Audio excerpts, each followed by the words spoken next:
as well as the money that he earned from the storytelling in the tea house. Although it was impossible to get rich suddenly, it was enough to get him out of poverty. The Yamen was not busy every day. Li Mu's injury leave was still half a month away. In this half a month he planned to collect enough anger. He had already reminded old Wang that if there was a suitable case in the Yamen, he should get Zhang Shan to inform him. In the next few days, other than going to the tea house to collect anger, Li Mu spent most of his time cultivating at home. Every time he condensed a soul, his mana would increase tremendously. But the most important thing was still his daily guidance and cultivation. Other than that, he would also spend a certain amount of time every day using his mana to nourish the Bai sword.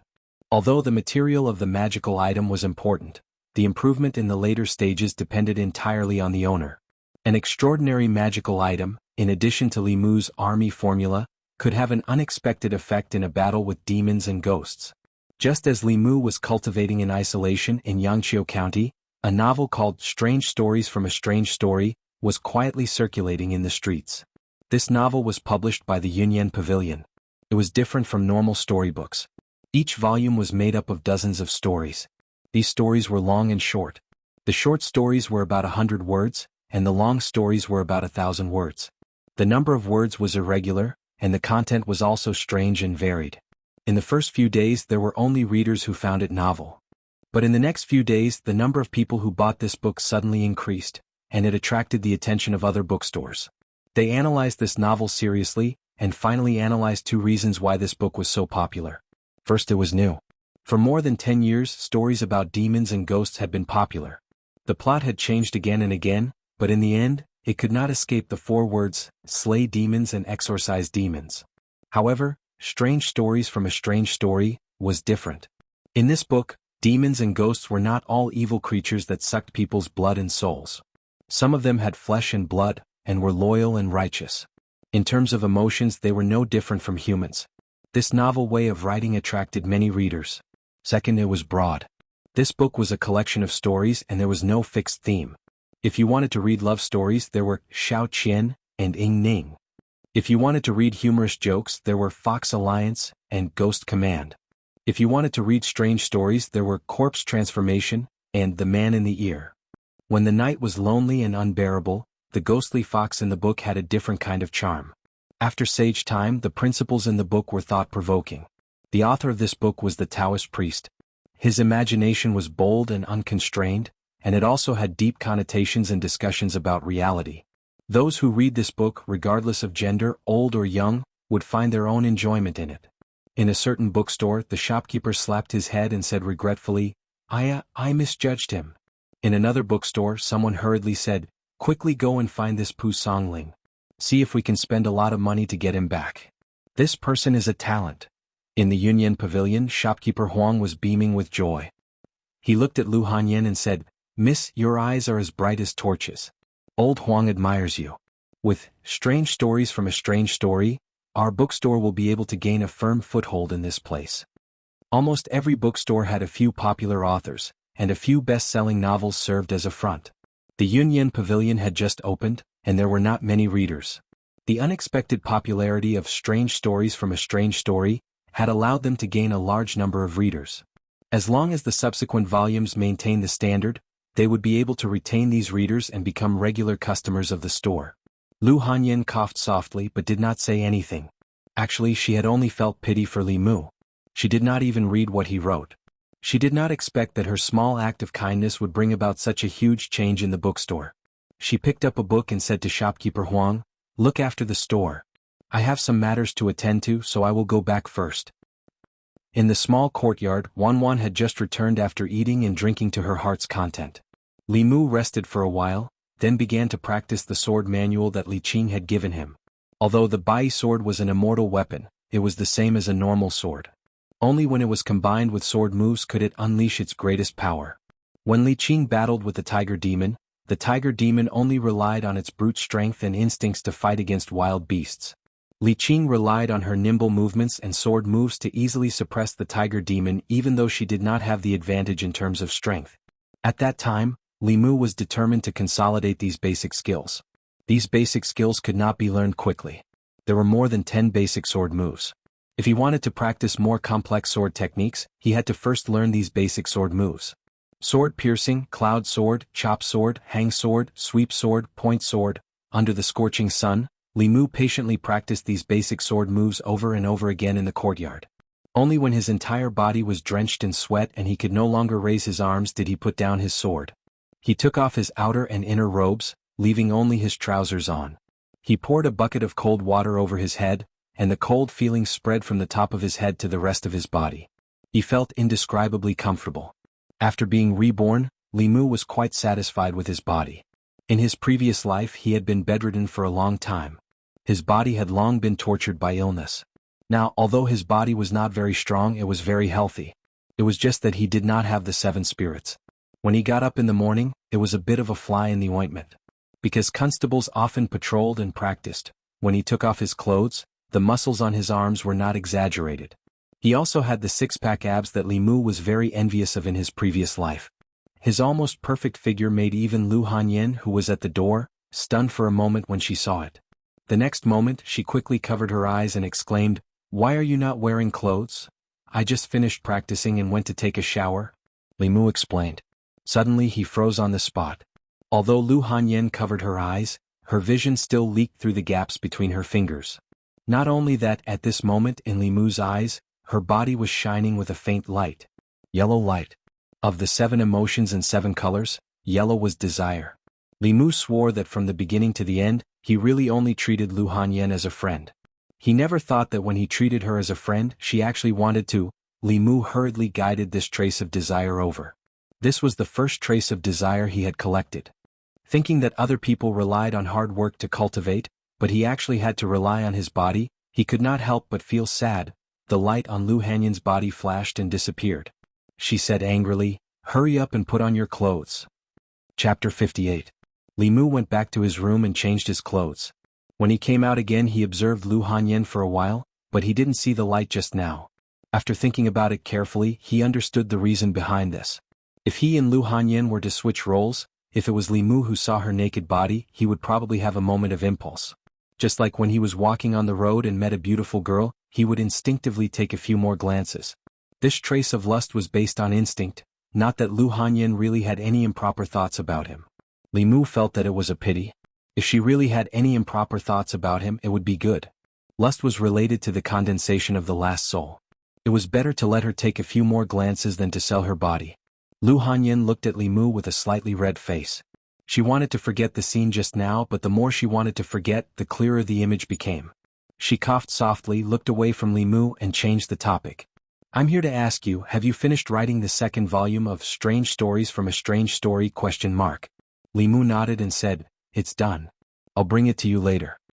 Lu Hanyan said, "There are many people who like Strange Stories from a Strange Story. After the 2nd volume, I suggest that you and the bookstore distribute the profits according to the profits.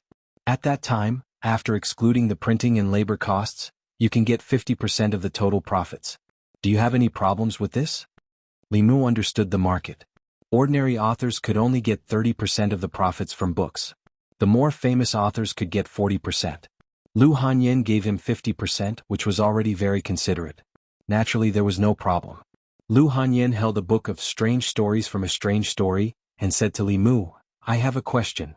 Li Mu raised his eyes and looked at her. "What question?" Lu Hanyan looked at Li Mu with a strange look and asked, "Why is it that in your book, the ones who fall in love with human men are either beautiful female ghosts or shape-shifted female demons? Is it?" Without waiting for her to finish, Li Mu explained, "Of course it's because the readers like it. That's why they'll buy it. In order to make money, I have no other choice. I'm not interested in female ghosts or demonesses. I still prefer beautiful women. What I mean is, I still prefer human women." Lu Hanyan looked at him strangely and said, I understand." Before Lu Hanyan left, the way she looked at Li Mu made him very depressed. He just wanted to copy books to make some money. It was not worth it to be seen as a pervert who would be attracted to a female ghost and a fox. Li Mu sighed and returned to the study. He opened the Records of Monsters in the 10 Continents, and started reading. Strange Stories from a Strange Story was just the imagination of a poor scholar. In reality, there was no story of a fox turning into a human and repaying him with her body. In the Records of Monsters in the 10 Continents, there was no record of a fox repaying a debt of gratitude. However, there were a few detailed accounts of a fox taking revenge. The most recent case related to this happened 30 years ago. A county magistrate of a certain county killed a nest of foxes for no reason. He skinned the foxes and made them into foxskin quilts. However, what he did not know was that one of the foxes actually escaped. 20 years later, the fox had successfully cultivated and slaughtered the county magistrate's entire family. It skinned them and pulled out their tendons. Their corpses were hung in front of the county magistrate's gate. Although the fox was killed by the imperial court in the end, it made people have a deep understanding of the fox clan's vengeful nature. Looking at the story about foxes, he wondered what happened to the little fox he saved last time. He hoped it would not fall into the hunter's trap again. Li Mu was distracted for a while and continued to flip through the pages in his hand. Outside Jianghu County, there was a secluded valley in the mountains that was rarely visited by humans. A few foxes were jumping and playing in the mountains. An old woman walked into the valley and the group of foxes immediately rushed over. "Grandma, Grandma, you're back. Grandma, what good things did you bring us this time?" "It's roast chicken. I smell roast chicken." "Grandma, I want to eat roast chicken." The foxes that could speak human language surrounded the old woman and jumped non-stop. The old woman put down the basket she was carrying at her waist and took out a few roast chickens. She distributed them to the foxes. The foxes held the roast chickens in their mouths and ran away quickly. Only a white fox remained in the same place. It looked at her eagerly and said softly, "Grandma, Granny hasn't forgotten you?" The old woman smiled and took out a thin book from her bosom. She said, "This book is the bestseller in the city. Tell me you don't like roasted chicken, but why do you like these things written by humans? If I had known, I wouldn't have taught you how to read." In the old woman's nagging, the little fox held the book in its mouth and ran under the tree. It put the book called Strange Stories from a Chinese Studio on the ground and used its small claws to flip open the pages and read seriously. This story called Xiao Qian made it tear up. When it saw the ending where Xiao Qian and Ning Kaichen lived happily together, its tears turned into laughter.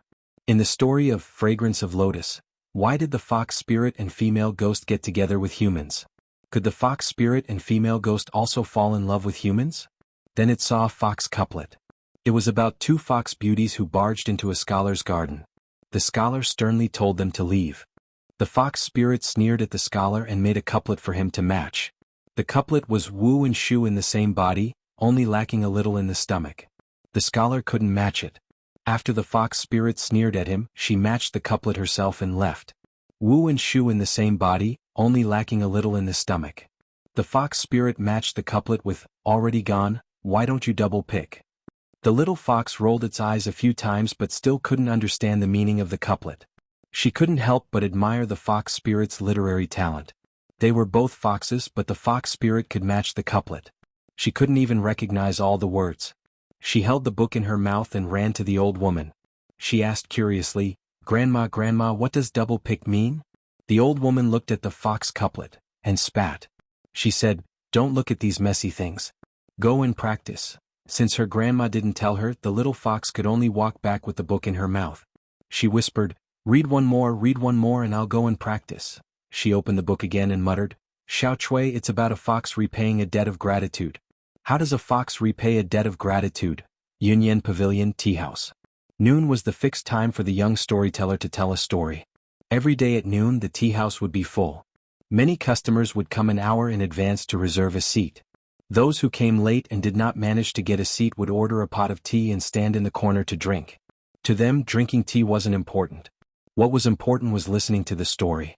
God knows where the young man got so many strange stories. Sometimes it was heart-wrenching, sometimes it was thought-provoking, sometimes it was hilarious. Every time people couldn't stop. Today he was telling the story of a fox repaying a debt of gratitude. In Yuntai County there was a hunter. One day when he went hunting in the mountains he caught a fox. Seeing that it was pitiful, he couldn't bear to kill it, so he let it go. But what the hunter didn't expect was that after he let the fox go, something strange happened. Every day when the hunter came back from hunting, there would be a bowl of piping hot porridge in the pot. After drinking the porridge, the hunter went hunting in the mountains. Half a year later, a Taoist priest told the hunter that he had a strong demonic aura. The hunter remembered the porridge and brought it to the Taoist priest. The Taoist priest told the hunter that the porridge couldn't be eaten because it was made by a fox spirit. The next day, the hunter pretended to go hunting and secretly hid in the pile of firewood outside the door. When he heard strange noises coming from inside the house, he suddenly pushed the door open and found If you want to know what happened, meet me tomorrow at the same time. Be there or be square. Bastard, you're doing it again. I beg you, please do something humane. Amidst the curses of the crowd, Li Mu jumped off the stage, slipped out of the back door and walked to the front door. He followed the guests of the tea house and cursed Cliffhanger. After he had stirred up enough anger, he came to the county government. After a while, Zhang Shan walked into the duty room from outside and asked curiously, Li Mu, have you heard the story of the hunter and the fox? What do you think the hunter saw when he opened the door? Li Mu said, of course it was the fox cooking porridge. Zhang Shan was stunned. That's it? Li Mu glanced at him and said, what else? If it wasn't porridge, then was it the fox that was blaspheming itself in the pot? Zhang Shan stood there thinking. Li Mu saw a familiar figure flash by outside the door and immediately walked out of the duty room. He walked to Li Qing and said, Boss, I've accumulated enough anger. I think I can start to condense the second spirit. Chapter 59. The courage of the tiger demon was extraordinary. Li Mu could not refine the anger in his body. When it met the pure courage of the tiger demon, it melted instantly. After the sun had set, Li Mu sat cross-legged on the bed with his 5 hearts facing the sky. He said in a low voice, the 9 cycles of plain qi, the soul controlling evil, the heavenly beast guarding the door, the delicate girl guarding the pass, the 7 souls and softness are at peace with me, do not act rashly. After a few minutes, he suddenly opened his eyes and said, concealed arrow, condense. Within Li Mu's body, the gray light that represented anger flashed. It disappeared from the surface of his body into the depths of his flesh. At the same time, Li Mu once again felt the familiar feeling when he condensed the first soul. When the second soul was condensed, the instantaneous increase in his mana was equivalent to a month of cultivation. Li Mu sighed in relief. Although he had only condensed 2 of the 7 souls, it had only taken him a month. If he could condense 2 more souls in the next 4 months, he would be able to break through the half-year limit that the Taoist priest said. After condensing the second soul, Li Mu tried to use the Tao techniques that he could not use before. He found that although his mana had increased, he could only master the first 2 words of the 9 syllables mantra. The only thing was that the casting time was longer than before. Endurance was always a good thing. What he needed to do next was to prepare for the 3rd soul of the Sparrow Shade. Condensing the Sparrow Shade required a large amount of grief. Li Mu had already found the method to collect grief. However, Lu Hanyin had not finished arranging the script of butterfly transformation. No matter how anxious Li Mu was, it was useless. He wanted to ask Lu Hanyin, but she did not come yesterday. However, today was the day that her youth-retaining talisman lost its effect. Li Mu finished the youth-retaining talisman and prepared to ask her when she came to collect it. However, Li Mu waited until night time, but Lu Hanyin did not appear. Li Mu lit a charcoal fire in the courtyard and placed the skewers of meat on it. Not long after, Wan ran over from next door and squatted beside Li Mu to watch. Li Mu handed her a skewer of barbecued streaky pork and asked, where is your miss? Wan said while eating, Miss is in the shop. She hasn't come back yet. Li Mu asked, is the shop very busy these days? Wan nodded and said, the tea houses and bookstores have a lot of customers, especially the bookstores. As soon as the new books are printed, they will be sold out. A few bookstores asked about the author of Strange Stories from Liao Zhai, but young mistress didn't tell them. There was also a bookstore that wanted to buy Strange Stories from Liao Zhai, but young mistress didn't agree. Lu Hanyin was a woman, but she dared to wander around in an unfamiliar place with a servant girl. She had to resist pressure from all sides. It was indeed not easy. Li Mu had Wan bring the youth-retaining talisman back to her. Ever since his mana increased, the effectiveness of the youth-retaining talisman increased from 3 days to more than 6 days. The effectiveness of Fulu was mainly related to 2 factors. One was the quality of the materials used. Ordinary cinnabar and yellow paper could only carry a limited amount of mana. No matter how powerful the talisman writer was, he would not be able to draw a Fulu that exceeded the limits of the materials. The second was the cultivation of the talisman writer. When the quality of the Fulu materials was extremely high, the greater the mana of the talisman writer, the longer the power and effectiveness of the Fulu. Of course, this was for ordinary cultivators. Some of the more powerful cultivators could even condense talismans out of thin air. Of course, this was not something that Li Mu could come into contact with at his current level. After condensing the second essence, he returned to the Yamen to cancel his injury leave and patrolled Weiyang Street daily. The Yunyan Pavilion was located on Weiyang Street. Li Mu was wearing his official uniform. When he strolled into the tea house, he heard a commotion coming from inside. Where's that scumbag who always ends chapters? Why hasn't he come out today? Hurry up and call him out. We've been waiting here for more than an hour. We still haven't finished the story of the fox's repayment yesterday. What did the hunter see when he opened the door? The waiter of the tea house looked at the crowd and said helplessly, "That storyteller has already left the tea house. We don't know where he went either." What? Left? Why would he leave? Did you guys embezzle his wages? Hurry up and call him out. If he doesn't come out today, I'm not leaving.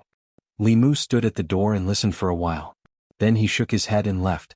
Now that the second essence had been condensed, he no longer needed to collect their anger by breaking chapters. His identity as a storyteller had naturally come to an end. He had returned to his original job as a constable. Walking out of the tea house and passing by the bookstore, Li Mu heard a familiar voice coming from inside. His footsteps paused. In the bookstore, Lu Hanyan's pretty face was frosty. She said to a middle-aged man, "Shopkeeper Ren, what you said is impossible. Please go back." The middle-aged man smiled and said, "Shopkeeper Lu, why do you have to do this? We can all do business together. You're just a weak woman. Don't you feel tired running such a big store?" "I'm just helping you out of kindness," Lu Hanyan said with a cold face. "Shopkeeper Ren, you don't have to worry." The middle-aged man shook his head and said, "Since Shopkeeper Lu is unwilling, I won't force you. Goodbye." Li Mu walked in from outside and turned to take a look. Then he turned back and asked, "Who was that?" "The shopkeeper of the Four Seas bookstore." Lu Hanyan walked to the table and said, "He wanted to buy the rest of Strange Stories from Liao Zhai and publish it with the Yunyan Pavilion. I rejected him. There was no copyright protection law in this world. The Yunyan Pavilion's books could be printed by other bookstores. Similarly, the Yunyan Pavilion could also print their books. However, without the original manuscripts, they had to wait until the Yunyan Pavilion sold the books. Then they would buy the printed books back and reprint them. Reprinting took a lot of time and effort. In the middle of this, a lot of time would be wasted. Others would have already bought the books from the Yunyan Pavilion. The ones they worked so hard to print could only be destroyed in their hands. Only by having the original manuscripts could they dominate the market and obtain the greatest profits. Lu Hanyan was a little angry. She said, "Strange Stories from Liao Zhai is now the Yunyan Pavilion's top book. New customers rely on it to attract them. How can we sell it to them? Moreover, the price they offered was clearly robbery. They're bullying me because I'm new here and don't have anyone above me." Li Mu glanced at her and said, "Who said you don't have anyone above you?" Lu Hanyan said, "Wanwan and I have only been here for less than 2 months. We don't have time to make arrangements. How can there be anyone above me? Don't say that a bailiff is not an official." Li Mu looked at her with dissatisfaction and said, "Don't forget, this is my jurisdiction. Everything that happens on Weiyang Street is under my jurisdiction. The person above you is me." Lu Hanyan glanced at him and asked, "Is a bailiff an official?" "No." Li Mu turned and walked outside.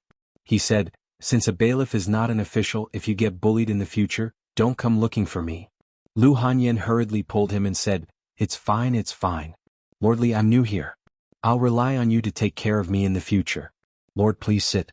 I'll make tea for you." Strictly speaking, a bailiff was not an official but an official. However, an official in Great Zhou received a salary from the state and was not just an errand boy. Any case that happened on Weiyang Street, whether it was theft, robbery, bullying, molesting, or swindling, Li Mu had the right to manage it.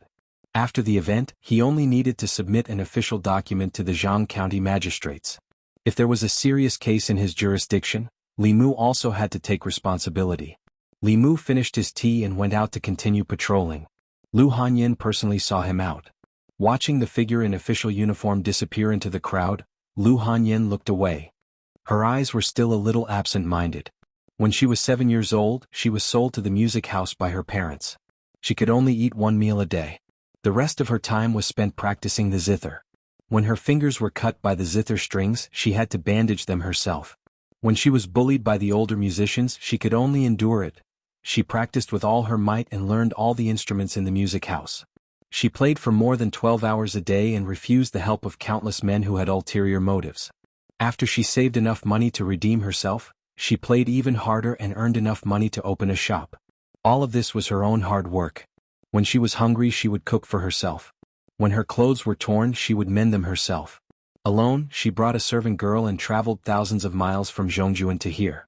She bought 4 shops and recruited people from everywhere to open the Union Pavilion. For more than 10 years she had never relied on anyone. She also never knew what it felt like to have someone to rely on. Now she seemed to know. Chapter 60. Lu Hanyin seemed to have realized that Weiyang Street was under Li Mu's protection. She had treated him exceptionally well these past 2 days. Not only did she personally cook for lunch, the dishes she made were all Li Mu's favorites. If not for the fact that she did not take any further action, Li Mu would have reason to suspect that she had some thoughts about him after seeing his body that day. After eating and drinking to their fill, Lu Hanyin went to work on the shop. Li Mu went to the study and took out a brush, ink and talisman paper to practice a few of the new fulu that he had learned.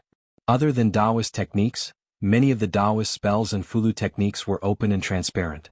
Li Mu was not a disciple of the fulu school and could not learn the unique fulu techniques of the fulu school. However, he could obtain some of the basic fulu techniques through other means. After condensing the second essence, Li Mu asked Old Wang to search his library. He actually found a complete collection of the basic fulu techniques of Taoism. Other than the soul-locking talisman and the youth-retaining talisman, Li Mu also found a few other fulu techniques that he could draw at his current level. The ghost-seeking talisman had a similar effect as the Immortal Shows the Way. However, it was not as comprehensive as the Immortal Shows the Way. Could only search for ghosts by sensing yin qi. Of course, with the incomplete effect, the restriction on mana was much less. With Li Mu's current insignificant cultivation, he could easily draw it. The opposite of the ghost-seeking talisman was the demon-seeking talisman. It worked on a similar principle. Those with profound cultivation could use these 2 types of fulu to search for demons and ghosts within a radius of dozens of miles. Li Mu's mana was limited. The fulu's sensing range was only a few dozen feet. In addition, he had also learned an evil-warding talisman and a ghost-slaying talisman. As for divine abilities, with his current cultivation he could not learn a single one. He had only learned 2 or 3 small auxiliary spells. In fact, what Li Mu wanted to learn the most was the soul-searching talisman, which was the fulu that he used to search his past memories. However, this fulu was not of the lowest level and required a cultivator of the soul condensation realm to write it. Fortunately, he had gotten a few from Li Qing last time, which was enough for him to use for a while. Li Mu picked up a piece of fulu paper, stuck it to his forehead, and began to copy the rest of the content. He had to make some slight changes to the names of the places and the names of the officials to make it fit the geography of the 10 continents and 3 islands. On the way back to the county office, Li Mu passed by the Union Pavilion. He took a look and realized that there were more customers than the previous 2 days. Yangqiu County was not big and there were even fewer people who were literate. However, in the North County, Yangqiu County was located on the main road and was the hub that connected all the counties. Usually, there would be a lot of people and it could guarantee a steady flow of customers. This was probably the reason why Lu Hanyin chose to set up her shop in Yangqiu County. Indeed, strange stories did not disappoint Li Mu. On one hand, he could earn a steady income from it. On the other hand, as a new shop, the Union Pavilion could attract customers and stand firm against the competition of other bookstores. This was Li Mu's way of repaying Lu Hanyin. In a tea house not far from the Union Pavilion, seeing the steady flow of customers, a young man said, "Shopkeeper, that Lu woman is quite capable. She's only been in Yangqiu County for a little more than a month, but her business has grown to this extent. She's even snatched away many of our customers." The middle-aged man sitting next to him smiled and said, "She's still too young and doesn't know how to do business. She's a woman who's new here and doesn't have any background. Doing this will anger a lot of people." The young man asked, "Should we teach her a lesson?" "No need." The middle-aged man waved his hand and said, "Yesterday I saw that Ren from the Four Seas bookstore went to the Union Pavilion. He seemed to want to discuss some terms with shopkeeper Lu. In the end, it didn't seem like they came to an agreement. Ren isn't a good person." The young man hesitated and said, "But if we don't do anything now, the Four Seas bookstore will take all the benefits. What's the hurry?" The middle-aged man said, "Let's wait and see. If a woman dares to make a living outside, who knows if she has any background? Let the Four Seas bookstore test the waters first." The young man thought for a while and saluted the middle-aged man with admiration. "Shopkeeper, you're really thoughtful." While eating with Wanwan, Li Mu suddenly remembered that he hadn't seen Lu Hanyin for 2 or 3 days. The Union Pavilion had 4 shops in Yangqiu County. Among them, the bookstore's business was the best. After Li Mu left, the tea house's business declined. Lu Hanyin discussed with Li Mu and asked him to go to the tea house as a storyteller once every 7 days. Li Mu agreed without hesitation. He had a lot of stories and didn't have to worry about finishing them. Once every 7 days wasn't a lot. There was no harm in collecting more stories of the 7 emotions. A Chinese strange stories from a strange story allowed the bookstore to gain a foothold in Yangqiu County. As for the music and opera house, they were just getting started. Coincidentally, the music and opera for transforming into butterflies were being arranged. Lu Hanyan was busy with these and had been resting in the shop for the past 2 days. After Wan Wan finished eating, she looked at Li Mu pitifully and asked, "Can you cook another bowl of noodles?" "I'll send it to Miss later." Li Mu nodded and said, "I'll be going to the county office later. I'll send it to her on the way." He looked at Wan Wan and asked, "How old is your miss this year?" The young girl thought for a while and said, 21. Lu Hanyan was 3 years older than Li Mu. Women in Great Zhou didn't get married so early. However, when they were 18 or 19 years old, they usually considered getting married. It was rare for them to not get married at 21 years old. Li Mu asked in a gossipy manner, "Hasn't she thought about getting married?" Wan Wan was puzzled and asked, "Why would she want to get married?" Li Mu said, "When she gets married she'll have someone to rely on." Wan Wan said, "Miss said that she doesn't rely on men. She only relies on herself. Men are unreliable." After thinking for a while she realized something. She immediately looked at Li Mu and said, "I'm not talking about young master. Young master is not a thing." Li Mu roughly knew why Lu Hanyan had developed such a personality. Her parents' betrayal had caused great harm to her heart. After she became an adult, she wouldn't easily trust anyone. Of course, another important reason was that she was originally a rich woman. In this world, there weren't many things that couldn't be bought with money. She didn't need to rely on others. It was more likely that others relied on her. When Li Mu sent the food to Yunyan Pavilion, Lu Hanyan was arranging a song in the music workshop. Li Mu didn't understand music and could only rely on his memory.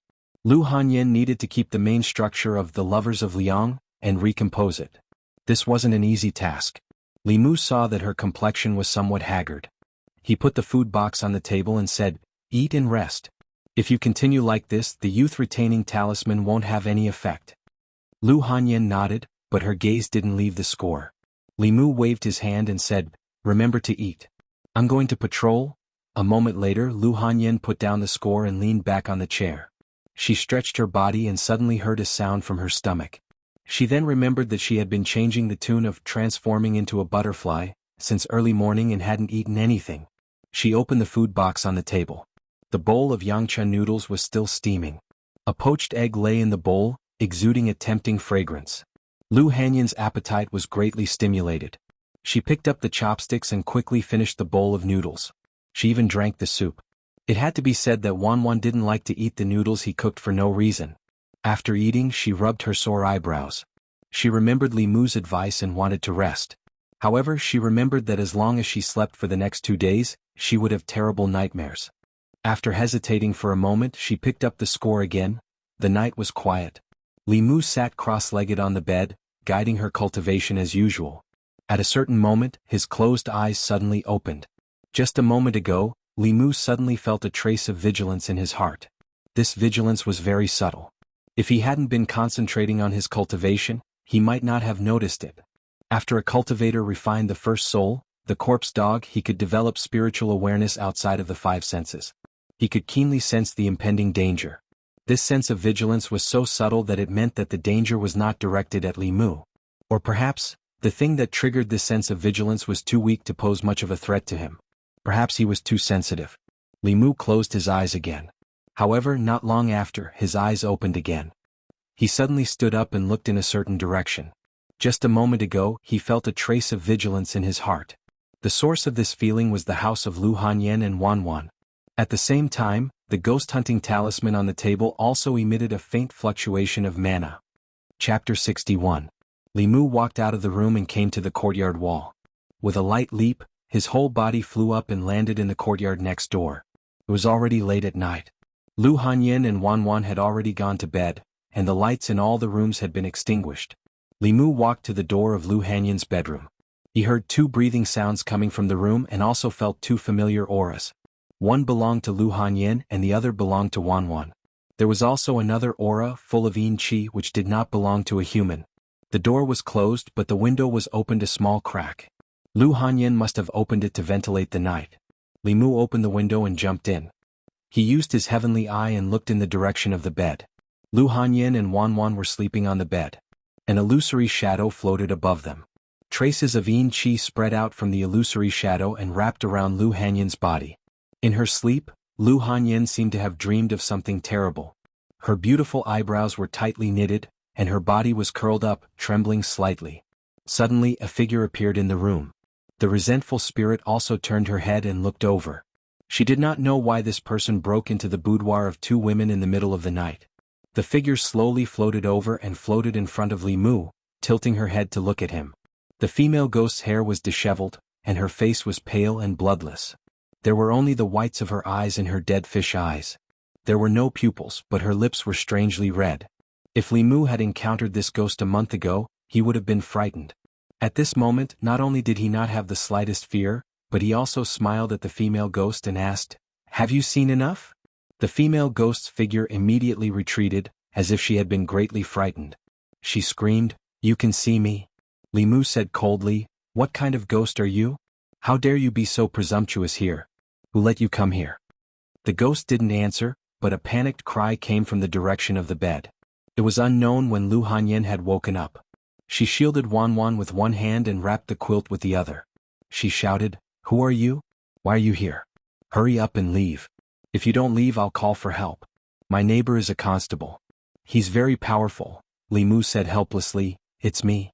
Hearing Li Mu's voice, Lu Hanyin was slightly relieved, but she still wrapped the quilt tightly around her body and asked nervously, "What are you doing here? Now is not the time to talk about this." Li Mu glanced at the ghost and saw that she was about to escape. With a wave of his hand, a fulu flew out and stuck to the door. The ghost wanted to escape through the door but was bounced back. She ran to the window and another fulu flew out. Li Mu used 5 exorcism talismans in a row and stuck them in 4 directions of the room. He even stuck one on the roof, completely blocking the female ghost's path. Lu Hanyin shrank in the corner of the bed and asked in panic, "What are you doing?" She had just woken up from a nightmare when she saw a black shadow standing in the room. She was greatly frightened. When she heard Li Mu's voice, she was slightly relieved, but when she saw his strange behavior, she was still a little panicked. As a man, he broke into her bedroom in the middle of the night.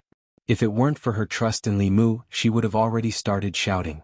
Li Mu flicked his fingers slightly, and the lights in the bedroom were lit up, illuminating the room. The light made Lu Hanyin's heart calm down. When she saw Li Mu, she immediately lowered her head and said in a trembling voice, What do you want to do?" Li Mu looked down and realized that he was worried that Lu Hanyin and Wan Wan would be in danger. He came out in a hurry and didn't even have time to put on his clothes. At this moment, his upper body was still naked. Generally, in this kind of situation, it was obvious that he was here to pick flowers. If it was in court, Li Mu wouldn't even have a chance to explain. In order to avoid Lu Hanyin's misunderstanding, he thought for a moment and strode to Lu Hanyin's bed. What do you want to do? Don't come over." "Li Mu, how can you do this?" Li Mu didn't explain anything. He made a hand seal with his right hand. After channeling his magic, he pointed his index finger at Lu Hanyin's forehead. "Don't go away." Lu Hanyin protected Wan Wan. Her voice was trembling. She wrapped herself in the quilt and curled up in the corner of the bed. However, Li Mu didn't make any next move. She raised her head and saw that Li Mu was still standing by the bed. And in the corner of her room, there was a figure in white. The woman's hair was disheveled, her lips were red like blood, and her eyes were only white. She was exactly the same as the female ghost that appeared in her dreams these 2 days. Ghost. Her face turned pale. She covered her head with the quilt and hid in the corner of the bed, trembling. She said in shock, "Li Mu, there's a ghost, there's a ghost." The female ghost's path was blocked by Fulu.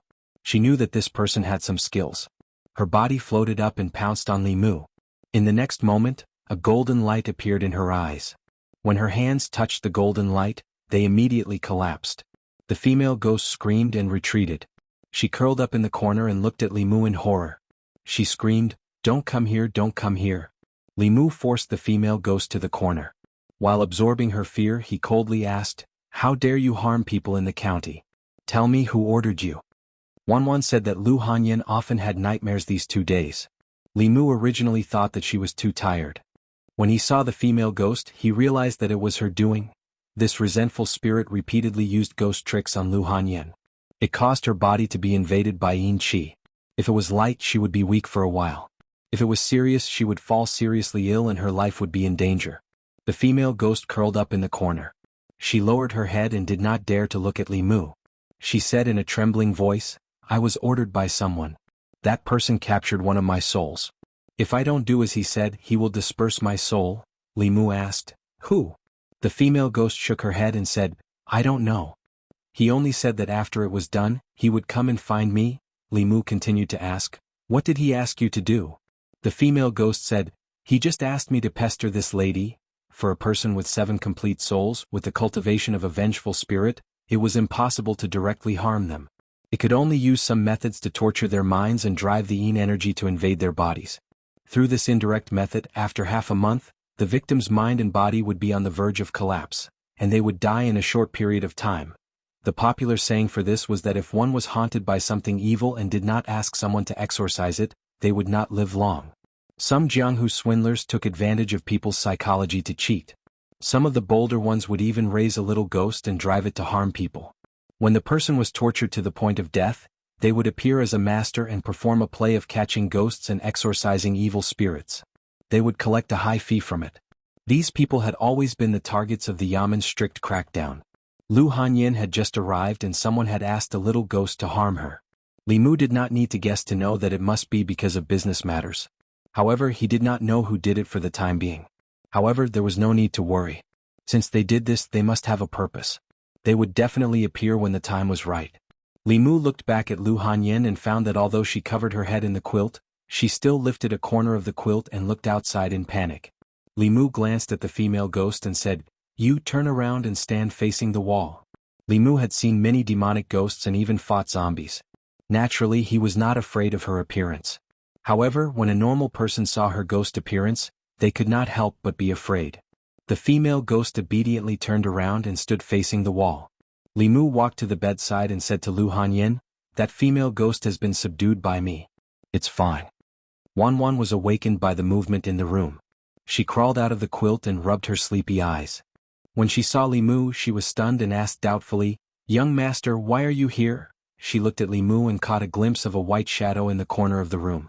Coincidentally, the female ghost looked back nervously and met her eyes. "Ghost, ghost." The girl jumped up from the bed and threw herself into Li Mu's arms. She cried out loud. Li Mu turned his head and coldly glanced at the female ghost. He angrily said, "Turn around. If you dare to look back, I will destroy your body and soul." Chapter 62. It was not a good idea to be naked all the time. At least, Wan and Lu Hanyin were still wearing undergarments. Li Mu did not have the habit of wearing clothes when he slept at night. He comforted Wan, put away the talisman and drove the female ghost to his yard. Then he put her in the soul-recovering bag he picked up from the lizard spirit last time. After getting dressed, he went to the next door again. The two girls were already dressed. Lu Hanyin's face was still a little pale, and Wan's little face was still wet with tears.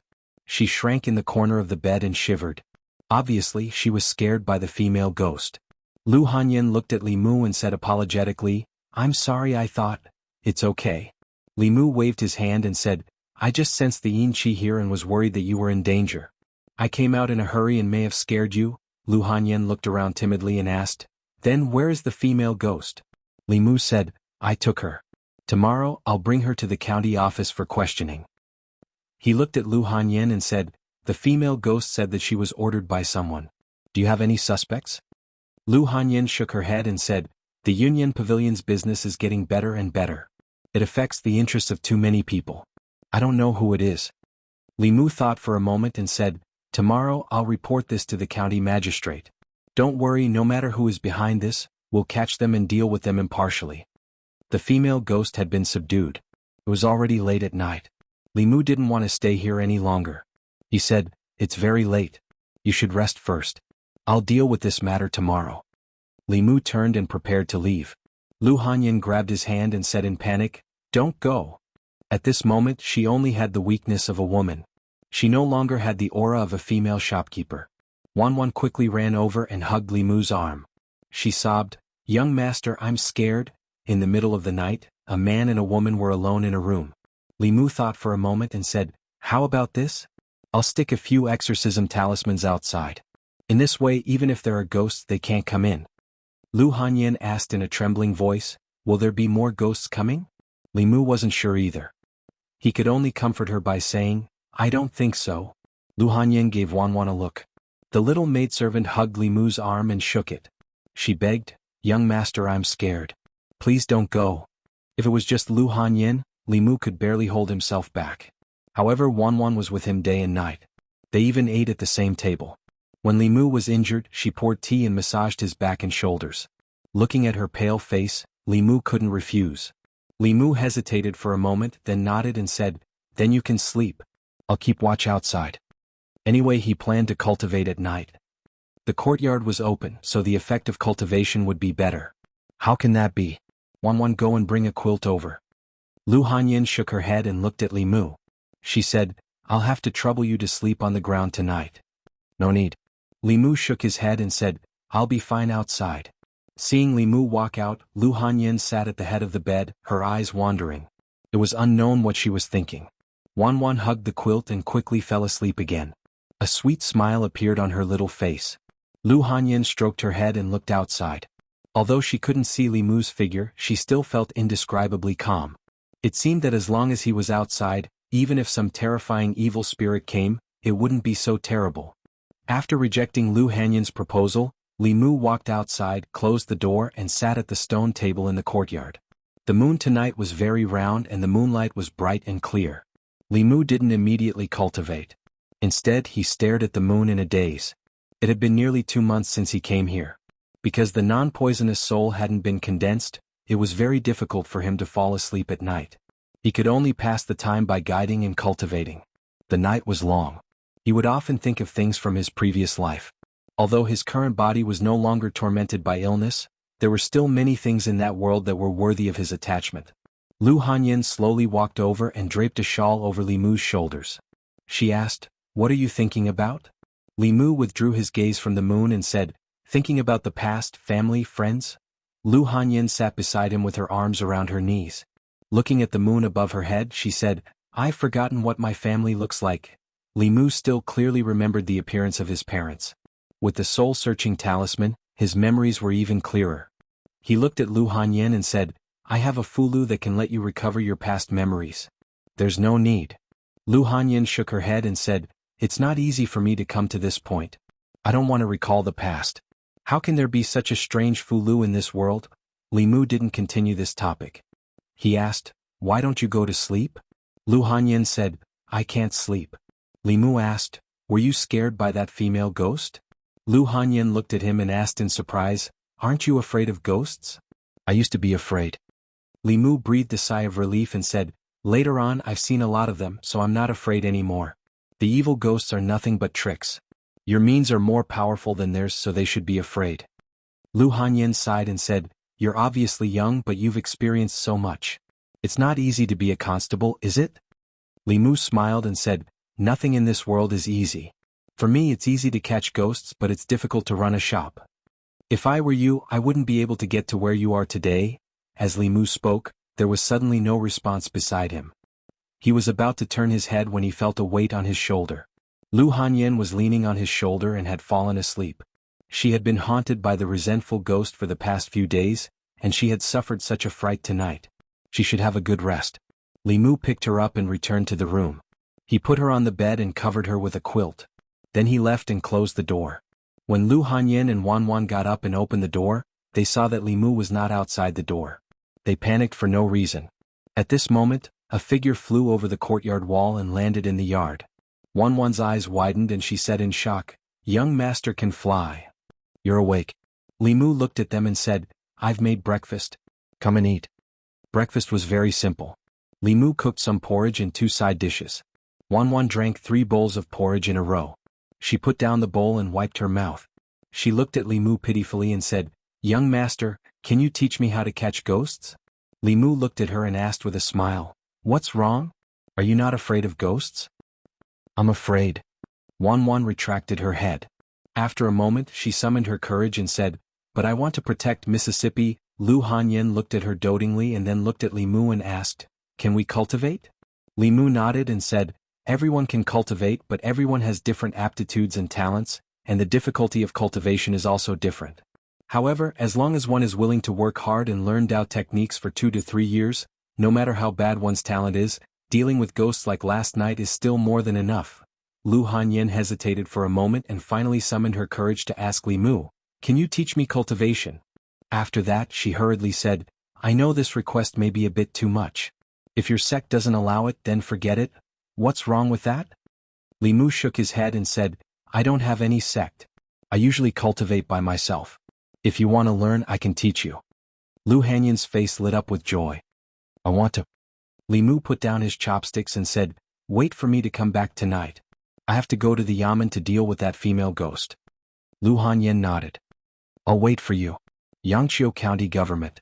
Jianghu County Magistrate sat in the front hall and said, "I have some impression of Yunyan Pavilion. It's a newly opened shop in our county more than a month ago. I heard that their business is very good. At the end of the year they will definitely pay taxes. What do you think happened to Yunyan Pavilion?" Li Mu said, "The shopkeeper of Yunyan Pavilion encountered some problems today. Someone used evil ghosts to harm people. This was much worse than a robbery." After Jianghu County magistrates heard Li Mu's report, he slammed the table and said angrily, "This is outrageous. How can there be such audacious people in Yangqiu County?" Li Mu. "Yes, sir." County Magistrate Zhang said in a low voice, "This is a case that happened in your jurisdiction. I order you to protect the shopkeeper of the Yunyan Pavilion. You must ensure her safety. If anything happens to her, I will hold you accountable." Li Mu cupped his hands. "Yes, sir." Chapter 63. In Great Zhou, public security and tax collection were important criteria for local officials. Lu Hanyan was the shopkeeper of Yunyan Pavilion. Yunyan Pavilion had 4 shops and was a major taxpayer in Yangqiu County. Therefore, Jianghu County magistrates attached great importance to this case and ordered Li Mu to protect her closely. Fortunately, she was his neighbor. After Li Mu returned to the county office to report, he received orders from Jianghu County magistrates and returned home. Lu Hanyan and Wan hadn't left yet. After what happened yesterday, they didn't dare to return to their courtyard. One was washing dishes in the kitchen, and the other was helping Li Mu tidy up his room. Lu Hanyan made Li Mu's bed. She turned around and saw him enter the room. She was surprised and asked, "Why are you back so soon?" Li Mu said, "The county magistrate attached great importance to this case and asked me to protect you closely. I will be by your side for the next 2 days." "That's great." Lu Hanyan smiled and said eagerly, "Then teach me how to cultivate first." Li Mu knew 2 cultivation methods. One was Haotian Taoism and the other was Buddhism. The Haotian Taoism cultivation method was taught to him by Li Qing. Later on, the half of the Taoist book that Suhi gave him had detailed records. The Buddhism cultivation method originated from the scripture Xuandu gave him. That was only an introductory scripture with no follow-up. It wasn't suitable to teach Lu Hanyan. Moreover, without Xuandu's permission he couldn't teach it to anyone casually. There were no secrets in Taoism cultivation. Some demons and monsters worshipped Taoism and would also cultivate Taoism. Li Qing taught Li Mu, and Li Mu taught Lu Hanyan. There was nothing wrong with that. After making up his mind, Li Mu looked at her and said, "Get on the bed." Lu Hanyan looked at him blankly and asked, "W chut?" Li Mu added, "Just take off your shoes." Lu Hanyan was a little hesitant. Although it was just taking off her shoes, it wasn't convenient for a woman's feet to be seen by men other than her husband. She looked up at Li Mu and asked, "Can I not take them off?" Li Mu shook his head and said, "Cultivation requires the 5 hearts to face the sky. The 5 hearts are the hearts of the feet, palms, and the top of the head. You need to maintain a specific posture. Since it's your first time cultivating, the posture must be correct." Lu Hanyan thought of the nightmares of the past few days and the horror of the female ghost. Her cultivation heart immediately became firm. She silently took off her shoes and sat on the bed. Lu Hanyan's feet were white, slender, and well-proportioned. Her toes were small and round. Li Mu subconsciously took a few more glances. It was the first time Lu Hanyan was barefoot in front of a man. Feeling Li Mu's gaze, her face turned red and she hurriedly covered it with her skirt.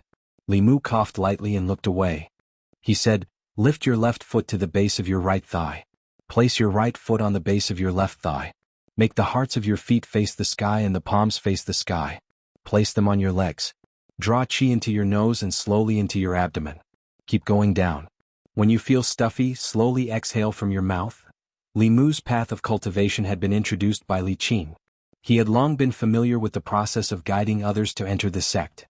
While Lu Hanyan was trying to breathe, Li Mu stretched out his index finger and gently touched her forehead. He sent a weak trace of mana into her body. He looked at Lu Hanyan and asked, "Do you feel a warm current?" Lu Hanyan nodded and said in surprise, "It seems like something has entered my body." Li Mu controlled the flow of mana in her body as he said, "Focus your attention and guard your mind. Remember the circulation path of this trace of mana in your body. Try to use your mind to guide it."